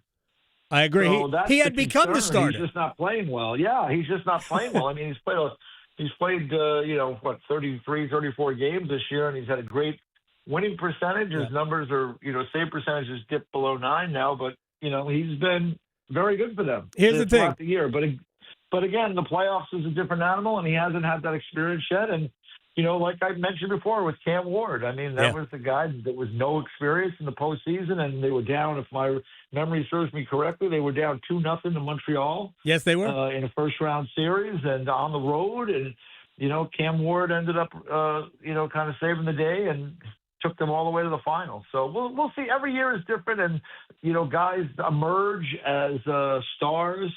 And, Bussy has had a really great year. He's turned out to be a terrific pickup, and we'll see. I mean, but I think he's going to figure into it somewhere. Like, I think we can agree on that. He's going to have to figure in somewhere in this, because Freddie Anderson is not going to play. He's not going to get those all 16 wins that you need to win the Cup. No doubt about it. And we'll close on this with EJ Ratic, NHL Network. First shift starts soon on NHL Network. The Bussy started the last 3 games in a row. They weren't back-to-backs. They were separated by off days, but he made Carolina's last 3 starts before the Olympic break and the first start against Tampa after the Olympic break. So that told you who Rod was thinking about as the number 1 goalie. He didn't play great. They won it against Tampa. They beat Tampa twice out of the break. And Carolina, if you look at them against the best team, the good teams, the playoff teams, since the break, Carolina's been awesome since the break. 9-4 overall, but they have been much better against the better teams. They gave Freddie back-to-back starts because I think Rod was just trying to see what he had. And I think Freddie's been the better of the 2 goalies. Neither have been scintillating, but Freddie has been the better of the 2. Eric Tulsky floated the notion that Pyotr Kochetkov could come back, even though they declared him out for the season however many months ago after surgery to repair a problem with a hip. So I don't know if Kochetkov is part of that mix too. We haven't necessarily seen him that much, but he would certainly be another option. Yeah, well, if you get, I would suggest if you get to that option, we're probably thinking about next season. Okay. So, oh man, I would think that these guys have to emerge, and somebody's got it. Maybe it's a tandem. So maybe that's just rotating will work for them. They have a good team, and they'll have as good a path as they can create. Being the winner in the Metro and perhaps winning the conference. I know Buffalo and Carolina are close in points right now. So, but. They'll have the path, and we've seen this movie before, and we'll see if they can have a different outcome this time around. EJ Ratic, I'm channeling a song from Winnie the Pooh right now, but that's okay. You're the best. EJ Ratic, NHL Network. I will talk to you very soon. I know we'll see you during the Eastern Conference Finals. Listen, nothing would make me happier. I always love coming down to Raleigh and enjoy. The crowd is great there, and they have a nice little setup for the media to have a nice meal. So we're always happy to go to Raleigh. All right, man. Look forward to it. I'll talk to you later. Thank you. All right, take care. I'm just a little black rain cloud hovering over the honey tree. That's all I was. That's what I was thinking. Yeah, the whole time. Oh my God, Eeyore. Oh, he was very Eeyore-like. Mm-hmm. Very Eeyore-like. Winnie the Pooh is so underrated. I know. He's so underrated. Yeah. My gosh, I'm gonna cry. It was so funny. All right. Speaking of funny, look. If we can't make fun of ourselves, I make many, many mistakes. I'm happy to make fun of myself.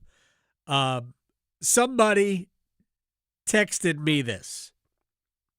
I forwarded it to Victoria, but it is on Twitter. I saw somebody comment to me on Twitter about this.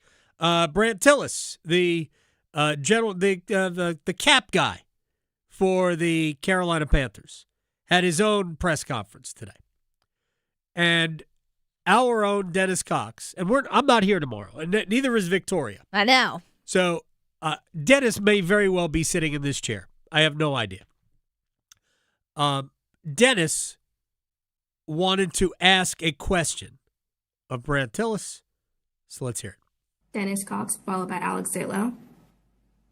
For opening week, so you can customize how you experience the game. Make your choice. The reward will be ready for you to use. You're not hearing two different things here. MLB bet. This is what Tillis is hearing. Zalo. And they're moving on. Dennis still wants to ask the question. FanDuel.com. Yes, they're playing the commercial. Okay. And Tillis is laughing. FanDuel, official partner of the MLB. 21 and over and present in North Carolina. Is this normal? I love it. No, oh my gosh, we don't have there anymore. His faces too. What's going on? Have I slipped into another dimension? That is too funny. All right, well, it happens. You know what? We should have gotten Dennis to come in and ask us the question. Exactly. And you could have just started doing your FanDuel if you wanted to. So funny. Oh man! All right, we've got like a minute left. So, any birthday wishes for you, Miss Victoria? 24th birthday today. Exactly. Yeah. So, no, I mean, hey. No. None. Well, no, I'm not really. Hey, is there there's anything another planned day. Up in? No. Well, actually, Canada? that was this past Saturday. My sweetie surprised me with some friends from Greensboro, and they came to surprise me. So that was a lot of fun. That was it. So he's off the hook for the rest of today. No. But I'm sure he's got more up his sleeve. But tomorrow I'm off. So there will be, I'm pretty sure I will be playing pinball. There will probably be a little bit of day drinking going on. Okay, not tonight. No pinball tonight. No, but maybe, tomorrow. So day drinking tomorrow. Midweek activities. Wednesday. Yep. On a Wednesday. It's going to get turned on a Wednesday. Happy birthday to you. Thank you. We'll see everybody on Thursday. Thank you very much for your time. Canes tonight against Montreal. Freddie Anderson will start. They called up Charles Alexis Legault. We'll find out before game time what that's about. Delivering more hits than the Canes forecheck. Shoot, he scores! The Adam Gold Show on the North Carolina Sports Network. Get crazy, Canes fans. It's hockey night in Carolina. It's your Canes and Montreal. Miller's coming in shorthanded.